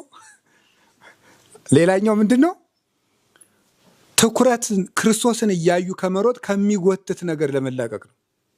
ከሚጎትት ነገር 24 ሰዓት ክርስቶስን ማየት። መነኩሴ ማለት በነገራችን ላይ 24 ሰዓት ክርስቶስን ለማሰብ ዝግጁ ሆኖ የሚወጣ ፍጡር ማለት ነው። ሌላ ነገር የለም። አረ ይህች ክፉ ዓለም ወዲያ ጥለናት እንሂድ ተብሎ የሚወጣ ምንኩስና የለም። ምንም ክፉ ዓለም የለም። ክርስቶስን ፍለጋ የሚወጣ። ስለዚህ ለምሳሌ አንድ መናኝ በሊቀረድ ወይም በመጋቢት ውሃ ሲቀዳ እንደዚህ እያለ ይቀዳል። ይኸው እግዚኦ መሐረነ ክርስቶስ፣ እግዚኦ መሐረነ ክርስቶስ፣ እግዚኦ መሐረነ ክርስቶስ። ሽመና ሲሰራ እግዚኦ መሐረነ ክርስቶስ፣ እግዚኦ መሐረነ ክርስቶስ፣ እግዚኦ መሐረነ ክርስቶስ እያለ ሽመና ይሰራል። እንጨት ሲፈልጥ እግዚኦ መሐረነ ክርስቶስ፣ እግዚኦ መሐረነ ክርስቶስ፣ እግዚኦ መሐረነ ክርስቶስ ይላል። በእያንዳንዷ ነገር ክርስቶስን ነው። በቃ ክርስቶስ ክርስቶስ ክርስቶስ ክርስቶስ ክርስቶስ ክርስቶስ ክርስቶስ ክርስቶስ ክርስቶስ ማለት እንዲችል ነው። ማማ ቁርስ የሚል ልጅ ስለሚኖር እዛ፣ ስለዚህ ያ እንዳይጎትት እንደው በሙሉ ልቤ ክርስቶስ ክርስቶስ ልበል ተብሎ የሚወጣበት ነው እያንዳንዷን ነገር። ስለዚህ አሁን ወደፊት አሁን እያጨዳችሁ ሁሉ እንደዛ በሉ። እግዚኦ መሐረነ ክርስቶስ፣ እግዚኦ መሐረነ ክርስቶስ፣ እግዚኦ መሐረነ ክርስቶስ፣ እግዚኦ መሐረነ ክርስቶስ፣ እግዚኦ መሐረነ ክርስቶስ ያለ ጤፍ ማጨድ ይቻላል። መዝጋት ብቻ አይደለም፣ ዝም ብሎ በአት ዘግቶ 40 ዓመት ዘግቶ 30 ዓመት ዘግቶ ብቻ አይደለም። በዚህ በክፍቱ ዓለም ሆነ ስመ ክርስቶስን አስብ። በቃ እግዚኦ መሐረነ ክርስቶስ እየተራመደ እግዚኦ መሐረነ ክርስቶስ፣ እግዚኦ መሐረነ ክርስቶስ፣ እግዚኦ መሐረነ ክርስቶስ፣ እግዚኦ መሐረነ ክርስቶስ በእርምጃው አብሮ ማለት ይቻላል። ስለዚህ ክርስቶስን እያዩ መሮጥ ማለት ምን ማለት ይመስላችኋል? ክርስቶስን እያዩ መሮጥ ማለት አንድ ሁለት ሶስት ነገሮች ናቸው። የመጀመሪያው የክርስቶስን ሕይወቱን እያዩ መሮጥ። ሕይወቱን እያዩ መሮጥ። እንዲያውም ይህንን ትምህርት የምትሰሙ ሁላችሁም አንድ የቤት ስራ ልስጣችሁ። ከቻላችሁ የማቴዎስ ወንጌልን አንብባችሁ የጌታችን የኢየሱስ ክርስቶስን ሕይወት ብታወጡ ጥሩ ነው ነው እስከ ፍልሰታ መጨረሻ እና ለንስሐ አባታችሁ አሳርሙ። ይህ የቤት ስራ ነው። ሳሰሩ አትቀሩና ማቴዎስ ወንጌልን ጨርሳችሁ እስከ ፍልሰታ መጨረሻ ድረስ የጌታችን የኢየሱስ ክርስቶስን ሕይወት ማውጣት። ለምሳሌ ሲርበው እንዲያደርግ ነበር፣ ሰዎች ሲከራከሩት እንደዚህ ነበር የሚለው። ልዝብ ነበር። ለምሳሌ አሁን የጧፍ ኩስታሪን አያጠፋም የተቀጠቀጠ ሸንበቆን አይሰብርም የሚለውን ይዞ ጭምት ነበር ጌታ። ማንንም መጉዳት አይፈልግም ነበር ብሎ ማውጣት ይቻላል። እሱ በልቡ ትሁት ነበር ብሎ ማውጣት ይቻላል። እኔ በልቤ ትሁት ነኝ ይላል ጌታ። ማንንም አይቀየምም ነበር፣ የዋህ ነኝ ይል ነበረ ጌታ። ለማንም ይራራ ነበር፣ የሚያደርጉትን አያውቁም ይቅር በላቸው ብሏልና እያሉ ሕይወቱን የእሱን ሕይወት ብቻ አውጥቶ እነዚያን እያዩ መሮጥ ማለት ነው። እነዚያን እያዩ መሮጥ። አሁን በዚህ ዘመን የምንጠቅሰው አንዳንድ ነገር አለ።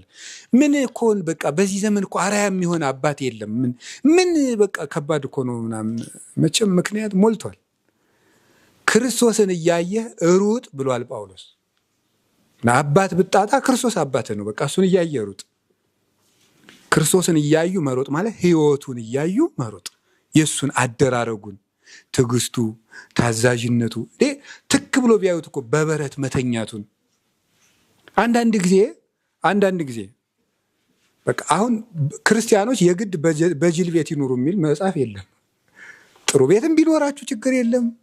እንደው በቃ ወርቅ የተነጠፈበትም ቢሆንን ብቻ አግኙት እንጂ ድሃ ጦም እያደረ አይሁን እንጂ ብቻ ይሁን። ግን አጥታችሁ እንኳን የሆነ በቃ የሆነ ምንም ምናምን ቤት ቢገጥማችሁ ቤታችሁ እንደዚያ ቢሆን አይ ጌታ እንዲያውም ቤት ብትሰጠኝ አይ የሚለው ሊያማርራችሁ ሲል ጌታን በረት ላይ ተኝቶ አስታውሱት። በረት የሰማይና የምድር ጌታ ማለት አሰርገዋ ለምድር በስነ ጽጌያት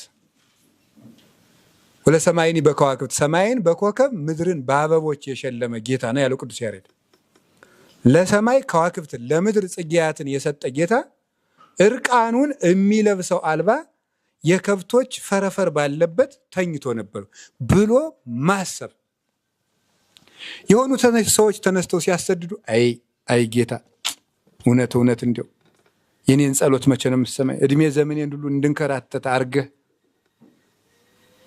ሲል እሱ ራሱ 30 ዓመት ተንከራቶን ይኖር። ቤት አልነበረው። ለቆናጽል ግበብ ቦሙ ወለ አይዋፈ ሰማይኒ ምጽላል ቦሙ ለወልደ ጓለማያውስ አልወጡ ሀበ ያሰምክርሶ። ለቀበሮች ጉድጓድ አላቸው፣ ለወፎችም ጎጆ አላቸው። የሰው ልጅ ግን ራሱን የሚያስጠጋበት አልነበረውም። ይህን ነው ቅዱስ ጳውሎስ ፊልጵስዩስ ቅዱስ ጳውሎስ እንዲህ ያለ ከርታታ ያደረገው ምንድን ነው? ቢቻለኝ ጌታዬን በሞቱ እንኳን ልመስለው እወዳለሁ። እሸት ዘርቶ አዝመራ ዘርቶ እሸቱን የማይቀምስ ማን ነው? እንግዲህ የወንጌል የክርስቶስን ወንጌል ካስተማርኩ መጀመሪያ መከራውን ልቀምሰው የሚገባኝ እኔው ነኝ ይላል። ክርስቶስን እያየ ነበር የሚኖር።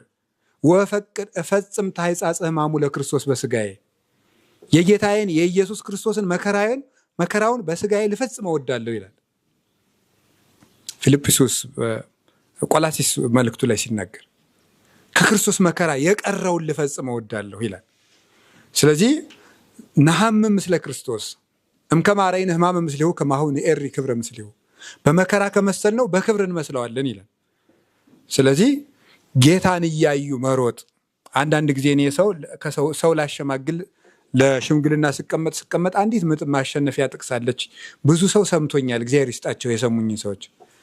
አሜን የምትሉ ምንም ብዙ አይጎዳም አያስከፍልም። ሁላ እግዚአብሔር ይስጣቸው አይደል? እና ሰው ተጣልቶ አልታረቅም ሲለኝ አይ አባ ያረገኝን ነገር አልተረዱትም ሰውየው በቃ እኮ ሲለኝ አንዲት ጥያቄ አለችኝ መዘዝ ማረጋተ ኪሴ ከክርስቶስ ትበልጣለህ ነው የምለው። አይ አልበልጥም። ከክርስቶስ የበለጠ ደርሶብሃል? ኧረ እንዴ በፍጹም። እንደዚያ ከሆነ እንግዲያ ክርስቶስ እየተወጋ የሚያደርጉትን አያውቁምና ይቅር በላቸው ብሏል ስለ እሺ ብሎ ብዙ ሰው ታርቆልኛል። አሁን እዚህም ያላችሁ አልታረቅ ያላችሁ ሰዎች ካላችሁ ከክርስቶስ ትበልጣላችሁን? በሉ ተናገሩ። ከክርስቶስ የበለጠ ደርሶባችኋልን? እንግዲያው ታረቁ። እሺ በሉ እንጂ በቃ ማንንም ሰው ይቅር ማለት ነው ያለብን። ማንንም ሰው አንደኛ ወዶ እኮ መከራ የሚያደርስብን የለም መስሎት። ሰው የዋህ እኮ ነው፣ ምስኪን ፍጡር እኮ ነው። ማምላክ ምስኪን በስሜት የሚዋልን ምስኪን እኮ ነው። ድክ የሚል ሁላችን እኮ ነው። እኔም እኮ አሁን ስም ነው የተሸከምኩት እንጂ ድክ ምን እኮ የሆነ የሚሰለቸን ምንደክ ምናምን ነገር እናቶች እና ሰው ቢያጠፋ ምን ይደንቃል? እና ይቅር ባይ ሰው መሆን አለብን። ትልቅ ሰው የሚባለው ይቅር የሚል ልብ ያለው ሰው ነው። ያንን ደግሞ የምናገኘው ክርስቶስን ስናየው ነው።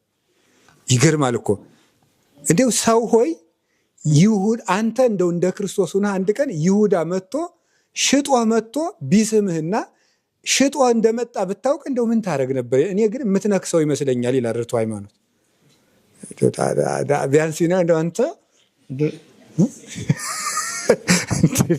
እንዲህ በጥፊ ማለት ባይሆንልኝ እንዲህ አያፍርም እንዴ? ሽጦ መጥቶ ደግሞ ባከረብ ሲል ግን እንደዛ አድርጓል።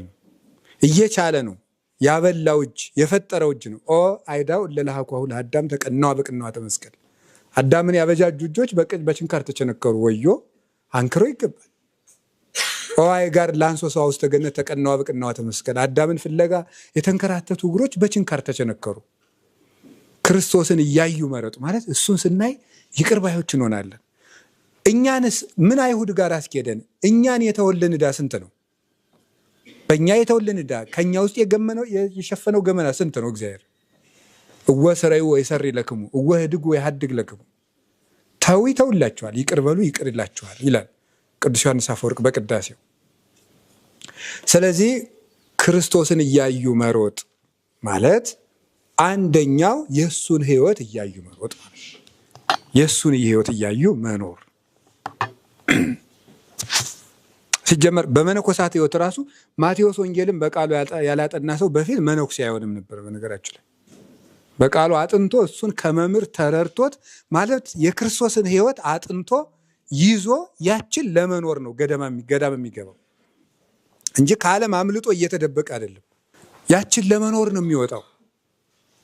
ያችን ያጠናትን የተረዳውን ምንድን ነው ያለው ቅዱስ ጳውሎስ ጢሞቴዎስን? አንተ ግን ባመንክበትና በተረዳህበት ነገር ጸንተህ ኑር ነው ያለው። ባመንክበትና በተረዳህበት የተረዳውን ክርስቶስ ለመኖር ነው የሚገባው ሰው ገዳም የሚገባው። ያመነውን ያወቀውን የተረዳውን ያየውን ክርስቶስ እሱን የበለጠ ለመቅመስ ነው። ለዚህ ነው ማር ይስሐቅ ፍቅር ያለው ሰው ሁልጊዜ ክርስቶስን ይመገባል የሚለው። ፍቅር ያለው ሰው ሁልጊዜ ክርስቶስን ይመገባል። እንደዚያ ነው። ፍቅር ላለው ሰው ምግቡ እንጀራ አይደለም። እንጀራ ሲበላ እናየዋለን፣ ግን ምግቡ ክርስቶስ ነው። ክርስቶስን እያየን መሮጥ ማለት ህይወቱን ነው። ሁለተኛስ ክርስቶስን እያዩ መሮጥ ማለት ምን ማለት ይመስላችኋል? የሚታየውን ነገር ተስፋ አለማድረግ ማለት ነው። እሱን ተስፋ ማድረግ ማለት ነው። እስቲ አሁን አንድ ጊዜ ወደ ዓለም ተመልከቱ። ወደ ዓለም ተመልከቱ። አንድ ወደ ዓለም አስቡና አሁን ደስ የሚል ነገር አለ? ነገሩኝ እንጂ አሁን ዓለም ያለችበት ሁኔታ ጥሩ ነው? ኢራን እና አሜሪካ ጦርነት ውስጥ ናቸው። ሱዳን ጦርነት አለ፣ ኢትዮጵያ ውስጥ አለ፣ ጨምሩ ብዙ አለ። ከዛ ሌላውም ተደግሱ ነው። ራሽያ እና ዩክሬን ጦርነት አለ። የምንሰማው ነገር ሁሉ የሞት ወሬ ነው። አሁን ሀገራችን ውስጥ እንኳን ስታዩት በቃ በጣም የሚያሳዝን እንደ ኢትዮጵያ ትድን የሆነ የሚያሰኛል። የሆነ እንኩት እንዳለ ሸክላ ማለት ነው። ስለዚህ ምን እያየን እንሩጥ? ነገሩኝ እንጂ ክርስቶስን እያየን ከሮጥን እውነት ኢትዮጵያም ትድናለች። እንደገና ቤተክርስቲያናችንም አንድ እንደሆነ እየሆነች ሆና እናያታለን። የምናየውን ነገር እያየን ከሮጥን ግን እኔ እንጃ ጨርሰን የምንሰጥም ነው የሚመስል። የምናየውንና የምንሰማውን ትተን ክርስቶስን እያየን መሮጥ። እንዲያውም አባቶች ምን ይላሉ? ቅዱስ ጴጥሮስ ጌታ በባህር ላይ ሲመጣ አየውና እኔ የምዘዘኝ ልምጣ አለው። ና አለው። ትንሽ ረመድ ብሎ ማይበሉ ሲደነፋ ፊት መራመድ የቻለ በባህሩ ላይ ማንን ያይ ስለነበረ ነው? ክርስቶስን እያየ ስለነበርና በኋላ ግን ማይበሉን ማዳመጥ ጀመረና ማየት ጀመረ። ክርስቶስን ትቶ አይኑን ወደ ማይበሉ ጆሮውን ወደ ማይበሉ ድምፅ ማድረግ ሲጀምር ቀዳዳ ያልነበራት ባህር መቀደድ ጀመረች። የጴጥሮስን ምንድን ነው እግር ማስጠም ጀመረች ማለት ነው። የቆምክበት ነገር መቀደድ የሚጀምረው አይንህን ከክርስቶስ ስትመልስ ነው። መሸርሸር የሚጀምረው አይንህን ከክርስቶስ ላይ ካልነቀልክ ምንም ነገር የሚሸረሸር ነገር የለም። ስለዚህ የእግሮችህን መቆም ያስተካክል ይላል ቅዱስ ዮሐንስ አፈወርቅ። እግሮችህ የት ናቸው? የት ላይ ነው የቆሙት? ውሃ ላይ ማንም መቆም አይችልም ይላል ቅዱስ ዮሐንስ አፈወርቅ። ውሃ እግርን አያስቆምም ይላል እዚሁ ጢሞቴዎስን ሲተረጉም። ውሃ እግርን አያስቆምም። እስቲ ውሃ ላይ የሚቆመው የሚያውቅ እንቁም እንደ ሁላችንም ጣና አይደል? ውሃ ላይ ማንም አይቆምም። ስለዚህ ወዳጄ ከክርስቶስ ጋር መልካሙን ሩጫ መሮጥ ከፈለክ እግሮችህን የሚያልፉ ነገሮች ላይ አታቁማቸው ይላል።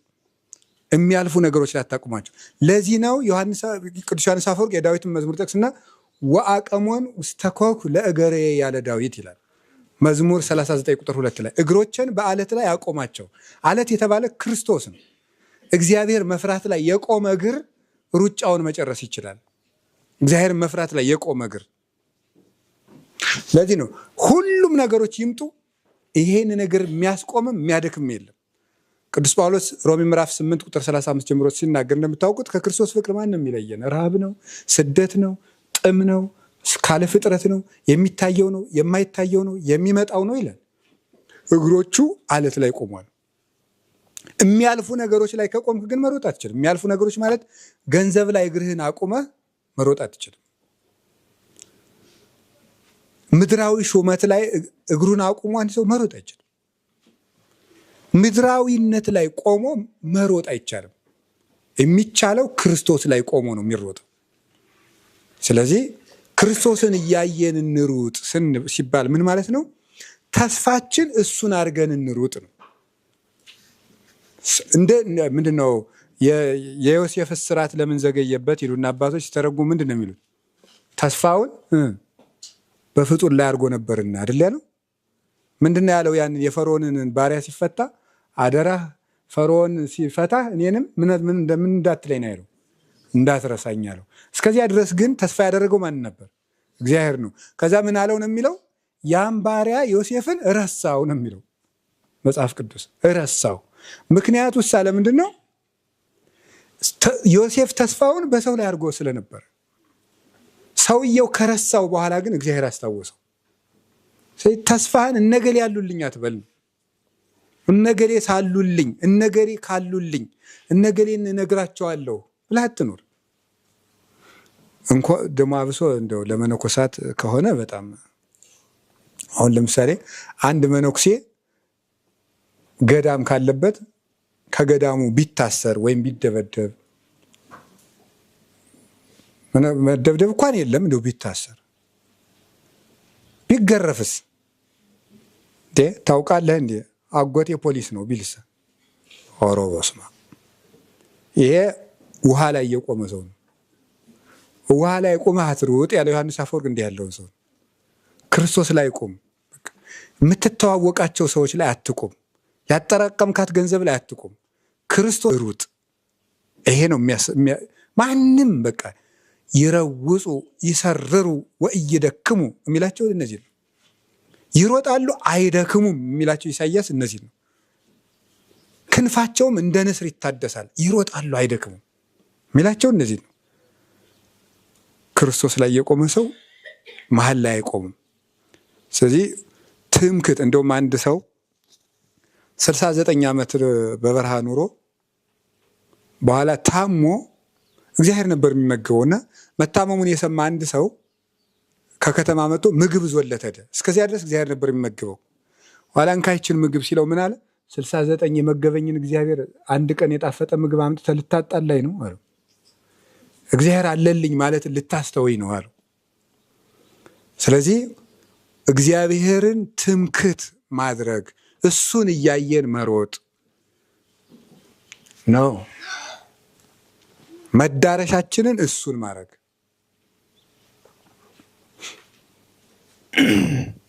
አሁን ሩጫ ሲሮጥ አንድ ሰው ሩጫ ሰምታችሁ ታውቃለች? ስቴዲየም አለ። ቅዱስ ዮሐንስ አፈወርቅ የጳውሎስ ስቴዲየም ሰማይ ነው ይላል። በምድር ከሮጥ ትጠመዳለህ ይላል። ወፍ በምድር የሚሮጥ ወፍ ቢሆን ኑሮ ጳውሎስ ይጠመድ ነበር ብሎ በሰማይ ስለሚሮጥ ግን ማንም አላጠመደውም ይላል። ስለዚህ ሰማያዊ ሆነ ከሮጥክ ማንም አያጠምድህም። ምድራዊ ሆነ የምትሮጥ ከሆነ ግን ትጠምዳለህ ነው። ሐሳብህን ሰማያዊ አድርገህ ሩጥ እና ወደ ሰማይ በሰማይ ሆነን መሮጥ መልመድ አለብን። እና አሁን ሲሮጥ መቼም ስቴዲየም ሰምታችሁትና ሰው ሲሮጥ እንዲህ የሚል ሰው አለ። ብራቮ ብራቮ ብራቮ፣ ጎበዝ ጎበዝ ጎበዝ ጎበዝ፣ በጣም በጣም በጣም የኛ አንበሳ የሚል ሰው አለ። ከዛ ደግሞ አንተ ከርፋፋ እንደዚህ ነው የምትሮጠው፣ አንተ ወልጋዳ እግር፣ አንተ እንትን የሚል ሰው አለ። አሁን ይሄ ሰውዬ ብራቮ ብራቮ ብራቮ፣ ቴንኪው አድናቂዎች አመሰግናለሁ፣ አንተ ከርፋፋ ምን አገባ እያለ ይሮጣል። እንደዛ እያለ ቢሮጥ ምን ይሆናል ሰውየው? ንገሩኝ እንጂ ይቀደማል ማለት ነው። ጉዳዩን አይኑን ማድረግ ያለበት ወደ ማን ነው? ወደሚሮጥበት፣ የሚያሸንፈውን፣ የሚደርስ የሚቀበላት ሜዳሊያ ነው። ስለዚህ ነቀፋ የማያጨማድድህ፣ ምስጋና የማያዘልልህ ሆነ ክርስቶስን እያየህ ሩጥ። መልካሙ ሩጫ ማለት እሱ ነው። ክርስቶስን እያየህ ሩጥ እንጂ ሲያመሰግኑ ሰው ሲል ተመስገን የምትል ከሆነ ከዛ ደግሞ መጥተው ደግሞ ውርጅብኝ ከሆነ የዚህ ዓለም ሰው የዋዛ መስሎች። አሁን አንዳንድ ሰው ምን ይላል? ያው እንግዲህ ከዛሬ ጀምሮ ስለተዋወቅን ደስ ብሎኛል፣ አብረን የምንኖረው አብረን ለመኖር መጀመሪያ እኔ የማልወዳቸውን ነገሮች ላስተዋውቅ። አንደኛ እኔ እንትን የሚያደርግ ሰው አልወድም፣ ሁለተኛ ደግሞ እንደዚህ የሚያደርግ አልወድም ሲል ከዚያ በኋላ ያ ሰውዬ በበሸቀው ቀን እነማንን ያደርጋቸዋል? እነዚህ አልወድም ያላቸውን ነገሮች ያደርጋቸዋል። ሰው ቡሩክ ነው ሰው። ስለዚህ እንደዚያ ያደርጋል። ስለዚህ ዋናው ነገር በቃ ተደራጊ አቱን ማለት አድራጊ፣ ተደራጊ፣ ተደራራጊ፣ አስደራጊ የሚባል አለ በዚህ በቅኔ ቋንቋ። ተደራጊ አቱን አንተ ዝም ብለህ ከውስጥ ወደ ውጭ ኑር ነው። ከልብህ ወደ ዓለም ኑር፣ ከዓለም ወደ ልብህ አትኑር። ሰዎች አመሰገኑም ነቀፉም ምንም አትበል። ዝም ብለህ ክርስቶስን እያየህ ሩጥ። ሊያሳስብህ የሚገባው ከክርስቶስ ጋር ያለው መስመር እንዳይበላሽ ብቻ ነው። እነዚያን መስመሮችን አስተካክል። ክርስቶስን እያዩ መሮጥ ማለት እሱ ነው። ሁለንተናችን እንኳን አጥተን ክርስቶስን እያየን መሮጥ፣ የሚወዱን ሰዎች ሁሉ እንኳን ጠልተውን አልቀው ክርስቶስን እያየን መሮጥ። አንዳንድ ጊዜ ሰው ብቻውን የሚቀርበት ቀን አለ። ብቻውን የሚቀርበት ቀን ማለት ነው። ምንም አንተን እኔ ሙቼም አልተውም ያለ ሰው ሁሉ ዞር ዞር ዞር ዞር ዞር ዞር ዞር ዞር ዞር ዞር ብለት ብቻውን ምንም። የገዛ ሚስቱ እንኳን ኢዮብን ስትሰለቸው አልሰማችሁም? ምንም እግዚአብሔርን ስደበውና ሙት አለችው። ምን ያደርግልሃል? ክርስቶስ ራሱን እነዚያ በእጁ ያበላቸው ታምራቱን ያሳያቸው ደቀ መዛሙርት ጥለውት አልተበተኑም? ብቻውን የቀረምለት ማንን ማየት ነው? ንገራችሁ በሉ እንጂ መድኃኔዓለምን ማየት፣ ክርስቶስን ማየት ነው። ብቻን ሆኖም ክርስቶስን ማየት ብቻ። ይሄ ነው ክርስቶስን እያዩ መሮጥ ማለት እሱ ነው። ከዛ ሌላኛው ደግሞ ስጦታን ክርስቶስን ማድረግ ነው። ክርስቶስን እያዩ መሮጥ ማለት ስጦታን ክርስቶስ ማድረግ ነው። የአገልግሎትን ሽልማት ክርስቶስ ማድረግ ነው። ለምሳሌ አሁን እዚህ ገዳም ውስጥ 30 ዓመት 40 ዓመት የሚለፋ ሰው ይኖራል። ተጋድሎ መጨረሻ ላይ የማይድን ህመም ያገኘዋል። ይህን ያህል ጸልዬ ይህን ያህል ህመም ማለት የለበትም። ምክንያቱም ምንጊዜም የወጣበት ሽልማቱ ጤና ሳይሆን ማን ስለሆነ ነው? ክርስቶስ ነው ሽልማቱ። ስለዚህ በቤተ ክርስቲያን ውስጥ የሰው የለፋበት ነገር ዋጋው ክርስቶስ ነው። የለፋበትን ዋጋ መድኃኔዓለምን አድርግ እንጂ የለፋበትን ዋጋ ቴንኪው አታድርግ። የሰዎችን በጎ ፊት አታድርግ። ወይም የሆኑ ስጦታዎችን አይደለም ማድረግ ያለበት። የሰው ልጅ የልፋቱን ዋጋ እግዚአብሔርን ካደረገ ሰው ምንም ይንሳው በሰላም ይኖራል። በዚህ ዓለም ከባዱ ነገር ልብን ሰላም ማድረግ ነው። ልብን ከሰው ጋር በሰላም መኖር መቼም ዋሽቶም ቀጥፎም አስመስሎም ይኖራል። ልብን ሰላም ማድረግን ዋሽቶም ቀጥፎም አስመስሎም ማድረግ አይቻልም። ልብን ሰላም ለማድረግ እግዚአብሔርን ዋጋ ማድረግ ነው። አመድ አፋሽ ሆንኩ ምናምን እያሉ እርር ላለ ማለት ዋጋውን እግዚአብሔርን ማድረግ ነው። የጳውሎስ የዚያ ሁሉ ዙረቱ ልፋት አገር አልቆ በረዶ መሃል አንገቱን አንቆት ገብቶ የሰበከው የቅዱስ ጳውሎስ ሽልማቱ ክርስቶስ ነበር እና ፊልጵስዩስ ምዕራፍ 3 ቁጥር 11 ላይ ክርስቶስን አተርፍ ዘንድ ዓለምን እንደ ጉድፍ እቆጥረዋለሁ፣ ሁሉንም እንደ ጉዳት እቆጥራለሁ ያለ ለዚህ ነው። ያተረፈው ክርስቶስ ነው። ቅዱስ ጳውሎስ ይህ ሁሉ ሩጦ ምን አተረፈ ብትሉ ክርስቶስን ያተርፋል።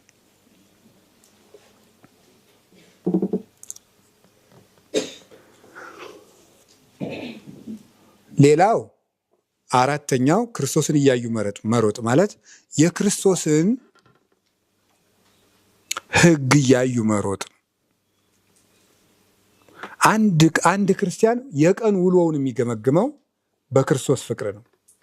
ማታ ሊተኛ ሲል የሚጠይቀው ጥያቄ ዛሬ ከክርስቶስ ፍቅር ጎደልኩ አልጎደልኩም? ከመተኛቱ በፊት ይህን ጥያቄ መጠየቅ አለበት። ያ ደግሞ ምኑን ማለት ነው? ሕገጋቱ ማለት ነው። የእግዚአብሔር መሰት አፈቅሩኒ እቀቡ ቃሌ፣ የምትወዱኝ ከሆነ ሕጌን ጠብቁ ስላለ የክርስቶስ ፍቅር እንዳይጎልብን ሕጉን ተግተን መጠበቅ። እነዚህ ነው። ሁለተኛ ኦርቶዶክሳዊ መልካም ሩጫ የሚያደርገው በትዕግስት መሮጥ ነው። ክርስቶስን እያየን በፊታችን ያለውን ሩጫ በትዕግስት እንሩጥ የሚለው ቅዱስ ጳውሎስ እዚሁ ዕብራውያን ምዕራፍ 12 ቁጥር 1 ጀምሮ እስከ 11 ባለው ውስጥ የሚዘረዝረው ነው። በትዕግስት እንሩጥ። ታግሶ መሮጥ። ታግሶ መሮጥ ማለት ምን ማለት ነው? ታግሶ መሮጥ ማለት አንደኛው መጽናት ማለት ነው። መታገስ ማለት መጽናት። መጽናት ማለት ይሄ ምንድን ነው? ጠጋት ነፍሴ እለከ የሚለውን ይሄ የዳዊት መዝሙርን ጠቅሶ ቅዱስ ዮሐንስ አፈወርቅ በቃ ከእግዚአብሔር ጋር መጣጋት ነው። ይሄ መጣበቅ ነው የሚለው መጣበቅ ስለሆነ ከእግዚአብሔር ፍቅር ጋር የተጣበቀ ሰው ሁሉንም ነገር ይታገሳል ነው። እና መታገስ ማለት በሚወረወሩ ችግሮች ወደ እግዚአብሔር የጀመሩትን ሩጫ አለማቋረጥ፣ ቀኝ ግራ አለመዋለት፣ አለመዋለል፣ አለመናወጽ ማለት ነው። በትዕግስት እንሩጥ የሚያሰኘው እሱ ነው።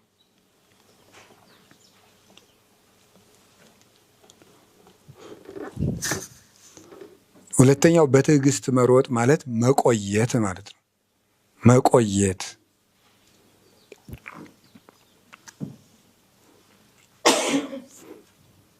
መቆየት ነው። እግዚአብሔር በነገራችሁ ላይ የትዕግስት አምላክ ነው። የትዕግስት አምላክ እና ዋጋውንም የሚያገኙት የታገሱ ሰዎች ናቸው።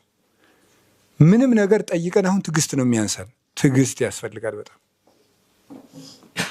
ይኸውላችሁ። መታገስ ማለት መቆየት ነው። ስንቆይ ሁለት ነገር እናገኛለን። አንደኛው የዲያብሎስ ፈተና ያልፋል። ሁለተኛው ዲያብሎስ በአንድ ፈተና ከአንድ ሰው ጋር እድሜ ልክ የመኖር ስልጣንም መብትም የለውም፣ ችሎታም የለውም። እዩብኝ፣ መፈተን ትችላላችሁ። ዲያብሎስ በአንድ ፈተና ከአንድ ሰው ጋር እድሜ ልክ አይኖርም። ሌላ ፈተና ነው ደግሞ ዞ የሚመጣ። ስለዚህ ፈተና እንግዳ ነው ማለት ነው። ስለዚህ መቆየት ማለት ያልፋል። ግን አቋምን የሚያስለውጥ ወጀብ ይመጣል። ዝም ብለን ግን ከቆየን ያልፋል። ነገርም ሊሆን ይችላል፣ ክፉ ጉርብትናም ሊሆን ይችላል፣ ጠብም ሊሆን ይችላል፣ ክፉ ጓደኝነትም ሊሆን ይችላል። ያልፋል።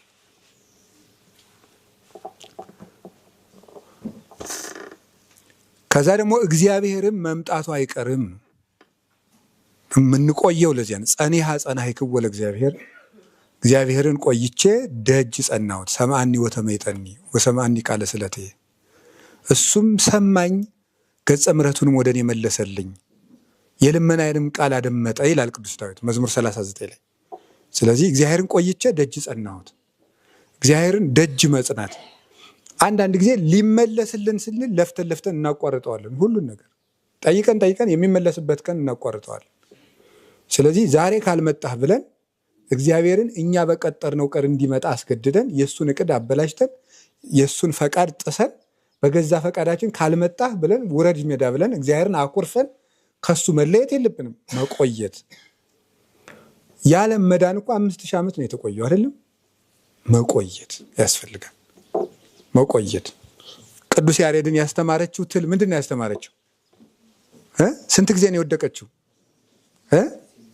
7 ጊዜ አይደል? 6 ጊዜ ወድቃ በሰባተኛው ሂዳ በላች አይደለም? ምንድን ነው ማስተማር የተፈለገው? ቅዱስ ያሬድን ያለችው ምንድን ነው? ሰሊቱ ቆይ ይገለጽልሃል ነው ያለችው። ቆይ ማለት ነው መቆየት ነው። ቅዱስ ያሬድን ያች ትል ያስተማረችው ቆይ፣ ትምህርት አልገለጽልህ ብሎ ከሆነ ቆይ ይገለጽልሃል። ህመም አለቅ ብሎ ከሆነ ቆይ፣ ለምን ያጣኸውን ነገር ሁሉ ቆይ ነው። መኑ ውእቱ ዘጸውዖ ለእግዚአብሔር ወተጸመመ፣ እግዚአብሔርን ጠርቶት ያልሰማው ሰው ማን ነው ይላል መጽሐፈ ሲራክ ላይ ምዕራፍ 1 ላይ ሲናገር እግዚአብሔርን ጠርቶት ያልሰማው ሰው ማን ነው? ማንም። ችግሩ የመቆየት ጉዳይ። አብርሃም ነውን? ኢዮብ ነውን? ዘካርያስ ነውን? ዳዊት ነውን? እግዚአብሔርን ጠርቶ ያልተሰማ ሰው የለም በምድር ላይ። የችኩልነት ጉዳይ ግን ያልተሰማው ያስመስለናል። ስለዚህ መቆየት የሚባለው በጣም የእግዚአብሔርን መምጣት ነው። አራተኛው በትዕግስት መሮጥ ማለት ሁሉም ነገር በጊዜው ይስተካከላል ማለትን መልመድ አለብን። ሁሉም ነገር በጊዜው ይስተካከላል። ሁሉም ነገር ይገርማቸዋል። ሁሉም ነገር በጊዜው ይስተካከላል። እንዲስተካከል የምንፈልገውን ነገር እኛ ባናስተካክለው ሌላ ሰው ያስተካክለዋል። ዳዊት የተመኘውን ቤተ መቅደስ ሰሎሞን ይጨርሰዋል። በቃ ይሄ ነው ነገሩ። ሁሉም ነገር በጊዜው ይሆናል። መልካም ነገር ታስቦ አይቀርም። የጊዜ ጉዳይ ነው። ሁሉም ነገር በጊዜው ይሆናል የሚል ሊኖረን ይገባል። ልጅ ወልዶ ልጅ ጸንሶ ዛሬ ዕለቱን ለከብት እረኝነት ድረስልኝ ቢሉት የማይሆን ነገር ነው። የማይሆን ነገር ነው። ባቄላ ዘርቶ ዛሬ እሸት ቀቅዬ መብላት እፈልጋለሁ፣ የማይሆን ነገር። በርበሬ ተክሎ ዛሬ ዕለቱን ድቁስ መብላት እፈልጋለሁ፣ የማይሆን ነገር ነው። ሁሉም በጊዜው ይሆናል። ስለዚህ የጊዜ ለጊዜ መስጠት፣ በትዕግስት እንሩጥ የሚባለው ይሄ ነው። ሰውንም ቢሆን ከጠበቅነው ይስተካከላል። ሰውም ቢሆን ከጠበቅነው ይስተካከላል። ሃይማኖት እስካለው ድረስ ሰውም ቢሆን ይስተካከላል። እንዲህ በሐምሌ ውስጥ መቼ ቀን እንደሆነ አላስታውስም፣ ግን ስንክሳር ላይ አንድ ታሪክ አለ። እየደበደቡት የሚሰብክ ሰውዬ ነበር። ስንት ጊዜ ነው የደበደቡት? ወደ 10 ጊዜ ነው። ወደ 10 ጊዜ እየሄዱ እየደበደቡት ያስተምራቸዋል። ሲጨርስ በድንጋይ ይወግሩታል። መጨረሻ ላይ ግን በትዕግስቱ ብዛት እግዚአብሔር ትዕግስቱን አይቶ ረድቶት አምነው ተጠመቁለት ይላል። ትዕግስት ካለ የማይስተካከል ነገር የለም። የጊዜ ባለቤት ሁሉንም በጊዜው ይሰራዋል። ጌታ እንኳን መጥቶ ዕለቱን ኢየሩሳሌምን ክርስቲያን አላረጋትም። በሱ ጊዜ የተመለሱ አሉ፣ በሐዋርያት የተመለሱ አሉ፣ በሊቃውንት የተመለሱ አሉ። አምላክ እንኳን መጥቶ ሁሉ ነገር በአንድ ጊዜ አልተስተካከለም። የሚስተካከለውን አስተካክሎ ለሚያስተካክሉ ሰጥቶ ነው ሄደው። ሁሉንም ለጊዜ መተው ጥሩ ነው። ጊዜ መልካም ነው። ኩሉ ሰናይ ዘገብረ እግዚአብሔር በጊዜሁ። መጽሐፈ መክብብ ምዕራፍ 3 ቁጥር 11 ላይ እግዚአብሔር ሁሉንም በጊዜው ውብ አድርጎ ሰራው ይላል። ሁሉንም በጊዜው ውብ አድርጎ ሰራው። እግዚአብሔር ሁሉንም መልካም ያደርገዋል። በትዕግስት መሮጥ ማለት ይሄ ነው። ሌላኛው እየወደቁ እየተነሱ መሮጥ መልመድ ነው። እየወደቁ እየተነሱ መሮጥ መልመድ።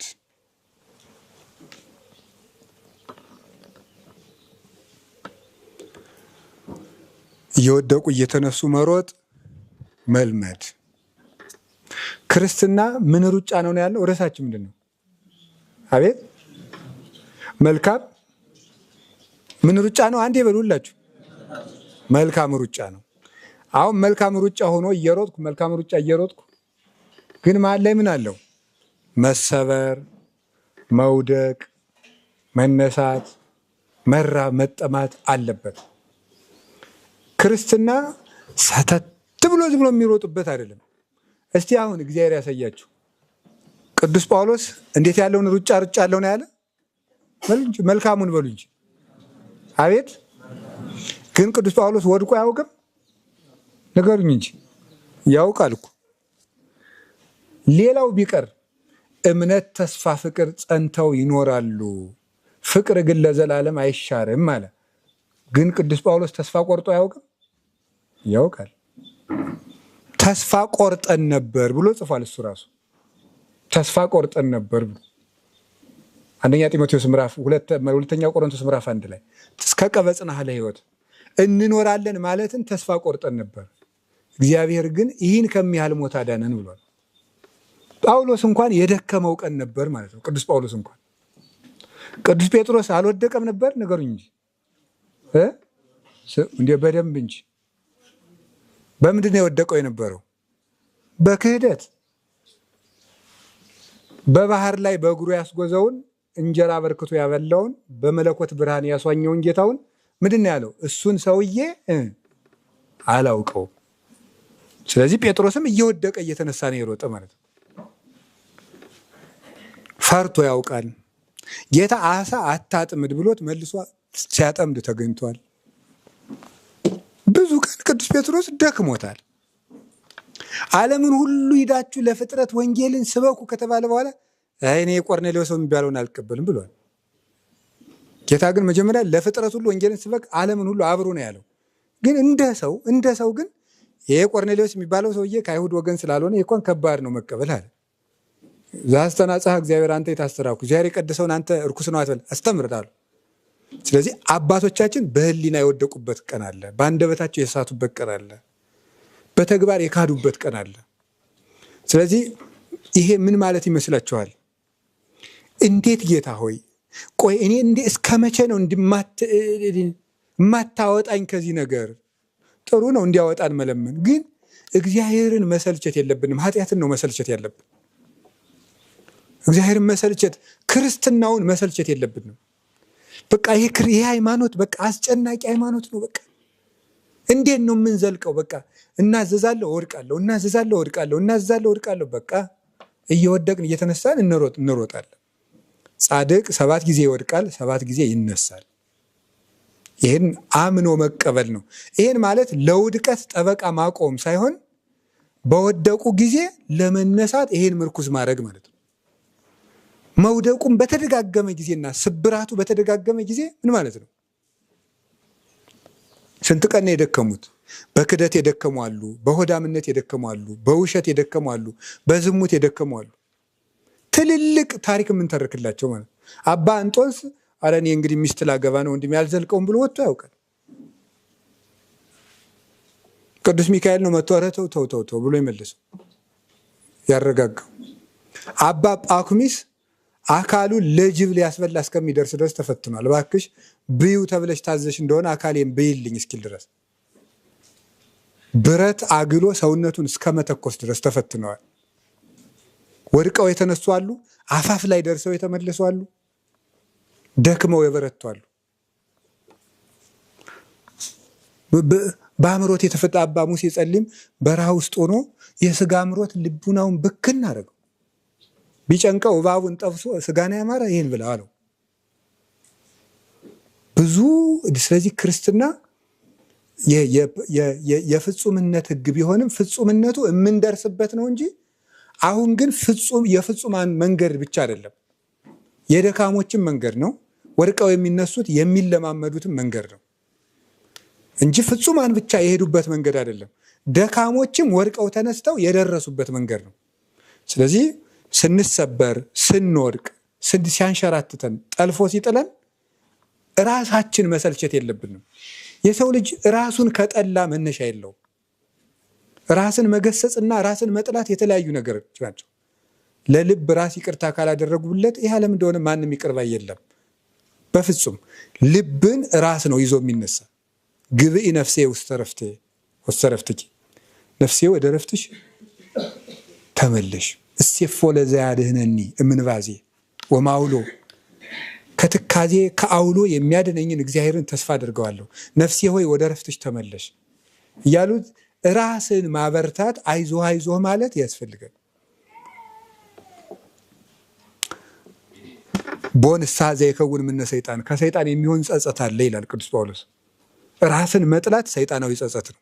ራስን መጥላት ሰይጣናዊ ንስሐም አለ፣ ከእግዚአብሔር የሚያደርግ ንስሐም አለ። ከእግዚአብሔር የሚያደርግ ንስሐ ኃጢአትን ጠልቶ አላበጀሁም፣ ጌታዬ አንተ ባሪያህ በአምሳልህ ፈጥረህልኝ፣ ለእኔ ብለህ ሙተህልኝ፣ ይህን ሁሉ አድርገህልኝ፣ እኔ ግን ሁልጊዜ እክድሃለሁ፣ ሁልጊዜ ጎድዬ እገኛለሁ ብሎ የፍቅር ለቅሶ ማልቀስ እንጂ እኔ በቃ ማረባ ሰው ነኝ፣ እኔ እንግዲህ በቃ ምን ክፉ ነኝ ቢሉት ሰይጣን የማይገባ ጸጸትን አምጥቶ ምንድን ነው እግዚአብሔር የሚለው አይደል? በበረሃ ውሃን የማፈልቅ በምድረ በዳ ምንጭን የምሰጥ አምላክ ነኝ ይላል። ይህ ማለት ምን ማለት ነው? በበረሃና በምድረ በዳ ምንጭን የማፈልቅ አምላክ ነኝ ማለት ፈጽሞ የኃጢአት በረሃ በሆነ ሰውነት ውስጥ ጸጋን የማስገኘት ኃይል ያለኝ አምላክ ነኝ ማለት ነው። ኢሳይያስ ላይ ነው የሚናገረው። እግዚአብሔር የኃጢአት በረሃ የበላው ሰውነት ውስጥ የጸጋ ምንጭን ያፈልቃል። ቅዱስ ጳውሎስ እንዲያ ሰው ነበር። ቅዱስ ጴጥሮስ እንዲያ ነው። ከክደት የበለጠ አለ? የለም። እግዚአብሔር ግን እነዚህን ሁለት በረሃ የነበሩ አባቶቻችን የጸጋ ምንጭ አድርጋቸው። ቅዱስ ጳውሎስ እኮ ራሱ ጸጋ እስኪመስል ድረስ የደረሰ ነው። ግን ይህን ያደረገው ምንድን ነው? ዝኳ ዘትካት ይሰድድ ወይዜ የሚሄር፣ ትናንት የሚያሰድደው ይሄ አልነበረም ዛሬ ያስተምራል አሉ። ወይስ የብህወ ብዙሃን ለእግዚአብሔር በእንቲአየ፣ ብዙ ሰዎች ዛሬ ስለ እኔ እግዚአብሔርን ያመሰግኑታል ይላል ቅዱስ ጳውሎስ። አንደኛው ይሄንን ወንበዴ መልሰ ያሳረፍከን ብለው፣ ሁለተኛ እንዲህ ያለ የጽድቅ አበጋዝ ያስነሳህልን ብለው እግዚአብሔርን ሰዎች በእኔ ምክንያት ያመሰግኑታል ይላል።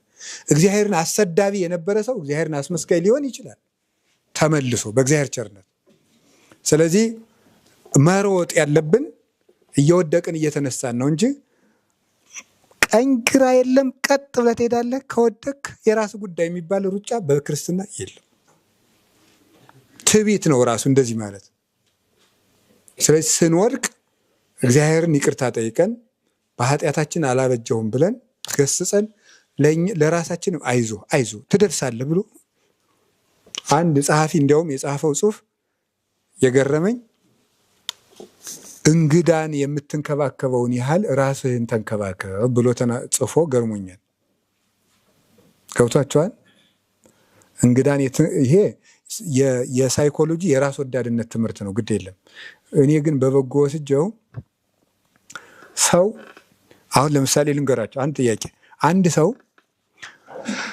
ሰርቄ ዋሽቼ ቀጥፌ እንዲህ አድርጌ ቢላችሁ ምንድን ነው የምትሉት? እኔ ማረባ ሰው ነኝ ሲላችሁ ምንድን ነው የሚላችሁ? የምትሉት ምንድን ነው? አይዞ እንዴ እግዚአብሔር እኮ ማሪ፣ እግዚአብሔር ኃጢአትን እንጂ ኃጢአተኛን እኮ አይጠላም ትላላችሁ። የሚገርመው ግን እንደዚያ በሆን ቀን እኛን እንደዚህ አድርገን ማጽናናት አንችልም። የገርማችሁ ለሰው የምናጽናናበትን ነገር እኛ በተሰበርን ጊዜ አንጠቀመውም። ስለዚህ ለጽድቅ መጠቀም አለብን። አይዞ ራስን እኮ ነው፣ አይዞ ትደርሳለህ፣ ወንበዴው ድኗል፣ አይዞ በርታ ብሎ ራስንም ማበርታት ይገባል። የሚያጽናናን አባት ብናጣ ዲያብሎስ ሊበላን ነው ቆርጥሞ። እንደ ድሮ ያሉት መቃርስና እንጦንስ ባይኖሩልን የእነሱን መንገድ ተጠቅመን በቃ የአባቶች የመቃርስ አምላክ ይምረኛል፣ የእንጦንስ አምላክ፣ የተክለ ሃይማኖት አምላክ፣ የድንግል ማርያም ልጅ ይምረኛል ብለን ለራሳችን ምርኩዝ መስጠት ማለት ነው። ይሄ ማለት ራስን መሸንገል፣ አይዞ አላጠፋህም ሰው ስለሆንክ ነው ብሎ መሸንገል አይደለም። ለራስ የሆነች ብትር ማቀበል ነው፣ ማስነሻ። ከሰው እስክንደርስም ድረስ እኮ እኛው ልንደርስለት ይገባል። ለራሳችን ከሚያጽናና ወንድም እስከምንደርስ፣ ከሚያጽናና አባት፣ ከሚያጽናና እናት እስከምንደርስ ድረስ ለራሳችን ምርኩር ካልሰጠነው ዲያብሎስ ቀድሞ ይሰብረናል። ስለዚህ የእግዚአብሔር ቤተሰቦች የምንሮጠው እሱ ነው። የመጨረሻ በደመና ተከበን መሮጥ ነው። ይሄ ነው የመጨረሻው። በደመና ተከበን መሮጥ ያልኩት ምን መሰላችሁ? ወብነ ሰማይት ዘየአውዱነ ከመደመናት የሚለውን የወሰድኩት እዚሁ ሁለተኛ ዕብራውያን 12 ላይ አለላችሁ እዚሁ ላይ። ወይም አንዳንድ ጊዜ ዕብራውያን 12 ከቁጥር 1 በታች ያመጣዋል። አንዳንድ ጊዜ ደግሞ ዕብራውያን ምዕራፍ 11 መጨረሻው ቁጥር ላይ ያስቀምጠዋል። እንደ ደመና የሚከቡን ምስክሮች አሉን ይላል። እንደ ደመና የሚከቡን ምስክሮች አሉን። እንደ ደመና የሚከቡን ምስክሮች አሉን። ይሄ ቅዱሳን ናቸው። ዘርዝሮ እነ ጌዴዎን፣ እነ ዮፍታሔ፣ እነ ባርቅ እነዚህ ሁሉ ዘረዘረና በሙሉ ቅዱሳንን ዘረዘረና እነ ኖህን፣ እነ አብርሃምን፣ እነ ይስሐቅን፣ እነ ያዕቆብን፣ እነ አቤልን፣ እነ ሄኖክን ዘርዝሮ ከዚያ እንደ ደመና የሚከቡን ምስክሮች አሉን ይላል። እንደ ደመና የሚከቡን የሚለው ሲተረጎም አንደኛ ቅዱሳንን እያዩ መሮጥ ነው። ገድላቸውን ማንበብ፣ ታሪካቸውን ማንበብ፣ እነሱን እያነበቡ መሮጥ ያጽናናል፣ ያበረታል። ምክንያቱ ከክርስቶስ ቀጥሎ የሮጡ እነሱ ናቸው። እሱን እያዩ የሮጡ መንገዱን የሚያውቁትን እነሱ ናቸው። ስለዚህ መንገድ የሚያውቁ ሰዎች በሮጡበት መንገድ መሮጥ ካሰቡት ያደርሳል ማለት ነው። ስለዚህ ቅዱስ ጳውሎስ ምን አለ? እኔ ክርስቶስን እንደምመስል እናንተም እኔን ምሰሉ አለ። ይሄ ማለት ጳውሎስን እያዩ ወደ ክርስቶስ መሮጥ ማለት ነው። ስለዚህ የቅዱሳን ገድል የሩጫ ምልክታችን ነው ማለት ነው። አንዳንድ ጊዜ መንገድ እንዳንሳሳት በቀኝ በግራ ጫካ ውስጥ ይተከላል። የሆኑ ምልክቶች፣ የተላጡ እንጨቶች እንደዚህ ይተከላሉ። የሩጫችን ምልክቶች ናቸው። ጻድቃን፣ ሰማዕታት ገድላቸውን በወር እንድናነብ የተደረገው በቤተ ክርስቲያን መታሰቢያ የተሰጣቸው ቅዱስ ቂርቆስ፣ ቅዱስ ያሬድ፣ አቡነ ተክለ ሃይማኖት፣ አቡነ ገብረ መንፈስ ቅዱስ፣ አቡነ ሳሙኤል ጻድቃን በሙሉ ሰማዕታት በቤተ ክርስቲያን የሚታሰቡበት ምክንያት ቅዱሳንን ለማምለክ ሳይሆን ክርስቶስን ለምንከተልበት መንገድ ቅርብ እግዚአብሔር ብቻ ክርስቶስ ብቻ ብናስብስ ምን እንሆናለን? ምንም አንሆንም። ግን እሱ አንዳንድ ጊዜ ሰይጣን ምን ሊል ይችላል? እሱ እኮ አምላክ ነው፣ ይህን ሁሉ ቢያሸንፍ አይደንቅም፣ ምንም ሰው ቢሆን ሊያስብለን ይችላል። ከዚያ የእሱን ባሪያዎች ስናይ ግን የበለጠ ቅርብ ይሆናሉ። ደግሞ እነሱስ እንደኛ ምንድን ነው ያለው? ስለዚህ ያዕቆብ ክርስቶስ ዘከማነ ሰብ ነው ያለው ወይስ ኤልያስ ዘከማነ ሰብ ነው ያለው? ኤልያስ ዘከማነ ሰብ። ስለዚህ ሰው የበለጠ ቅርብ ይሆናል ማለት ለኛ፣ እንደኛ የሚርበው፣ እንደኛ የሚጠባው፣ እንደኛ ስሜት ያለው፣ እንደኛ የሚናደድ፣ እንደኛ የሚያንቀላፋ፣ እንደኛ የሚፈተን ያለ ሰው ግን ፍጹም ሆኖ ስናየው እንደገና ደግሞ ትልቅ አድርገን የምንተርክለት ጻድቅ ነቢይ ሰማዕት ሐዋርያ ደግሞ ደክሞት ምስኪን ሆኖ ስናየው ደግሞ ታዲያ አባቶቻችን ከደከሙ እኔ ብደክም ምን አለ እበረታለሁ እግዚአብሔር አበረታኝ እንድንል ተስፋ እንዳንቆርጥ ይረዱናል። ትዕቢት ሲኖረን ደግሞ እነሱን ጽድቃቸውን ሳይተን እኛ ምንም እንዳልሰራን ስናይ ደግሞ ትዕቢት ይለቀናል። ስለዚህ ቅዱሳንን እያዩ መሮጥ ነው።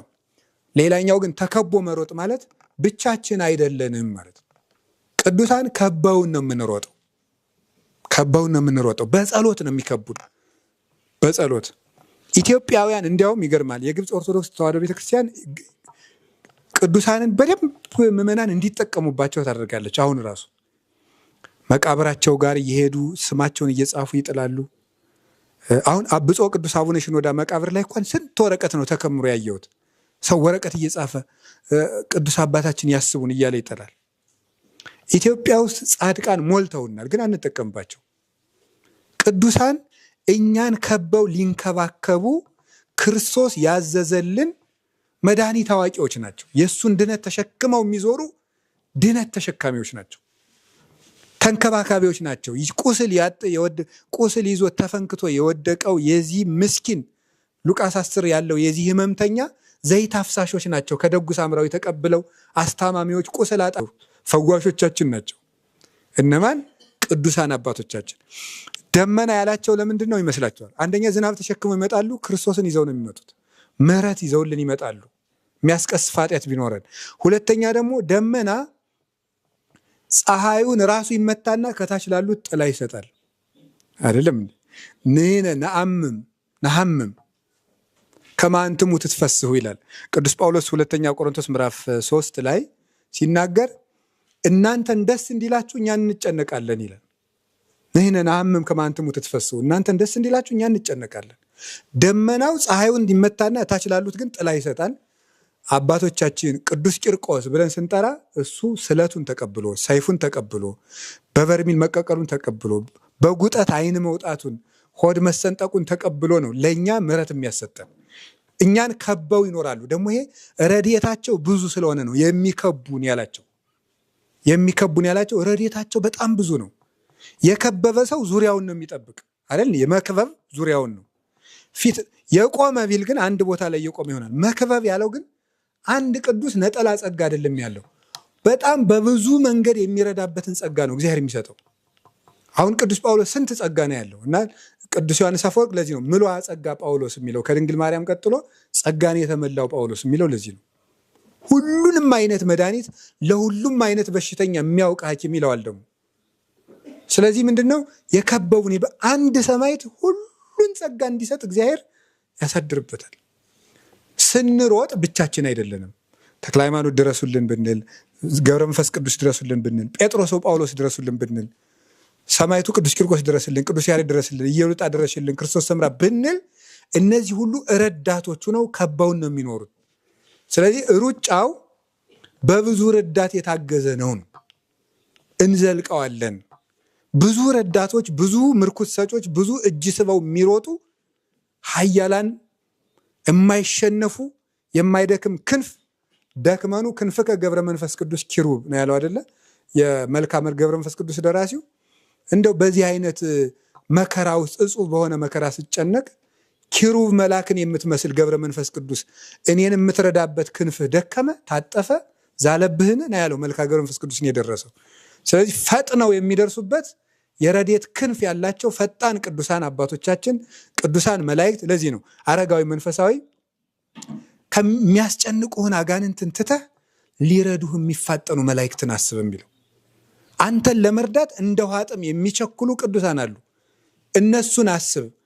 የሚያሰቃይህን ጋኔን እያሰብክ እንዲሁ እስከ መቼ ነው የምዘልቀው አትበል። የከበቡ መላእክት አሉ። የታየን መልአክ እግዚአብሔር አውዶሙ ለእለ ይፈርህዎ ወያድኅኖሙ አይደል ያለ። የእግዚአብሔር መልአክ በሚፈሩት ሰዎች ዙሪያ ከቦ ይኖራል ማለት የሚረዳበት ጸጋው እጅግ ብዙ ነው እና የያዕቆብ መሰላልን ሲተረጉሙ አባቶቻችን መሰላሉ የእግዚአብሔር ረድኤት ነው ይሉና በመሰላሉ ላይ ያለው እርከኑ ብዙ ነው። እንግዲህ የመሰላሉ ቋሚ 2 ነው። እርከኑ ግን ምንድን ነው?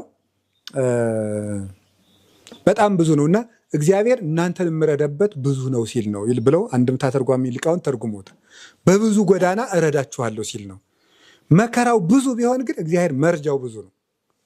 ሰይጣን መንገድ የሚዘጋባበት መንገድ ከበዛው ይልቅ ሀባህለወት በዚህ ኃጢአት በየትበዝ ጸጋ እግዚአብሔር በአጭር ቃል እኮ ይሄ ቃል ሲተረጎም የዲያብሎስ ፈተናው ከበዛበትና በዚህ ዓለም ከበዛው ግፍ ይልቅ የእግዚአብሔር ምሕረት የበዛ ነው። የእግዚአብሔር ጸጋ የበዛ ነው። ስለዚህ በእነዚህ ደመናዎች ተከበን በጥበቃቸው ተጋርደን ፈጥነው እየረዱን ለተቃጠለው ነፍሳችን የምሕረት ዝናብ ከእግዚአብሔር እየተቀበሉ እያመጡ የምሕረት ጠል ክርስቶስን ይዘው እየመጡ የነፍሳችን ጥም እንዲቆረጥ የሚፋጠኑ ብዙ ቅዱሳን ደመናዎች አሉ። እንዲያውም የሚያንዣብበውን ደመና ስናይ እነዚህን ቅዱሳን እንድናስብ ያስፈልጋል። መልካሙን ሩጫ በእነዚህ ቅዱሳን ተከበን ሩጠን ከክርስቶስ ፊት ለመድረስ ያብቃን። ወስብሐት ለእግዚአብሔር። ይቆየን።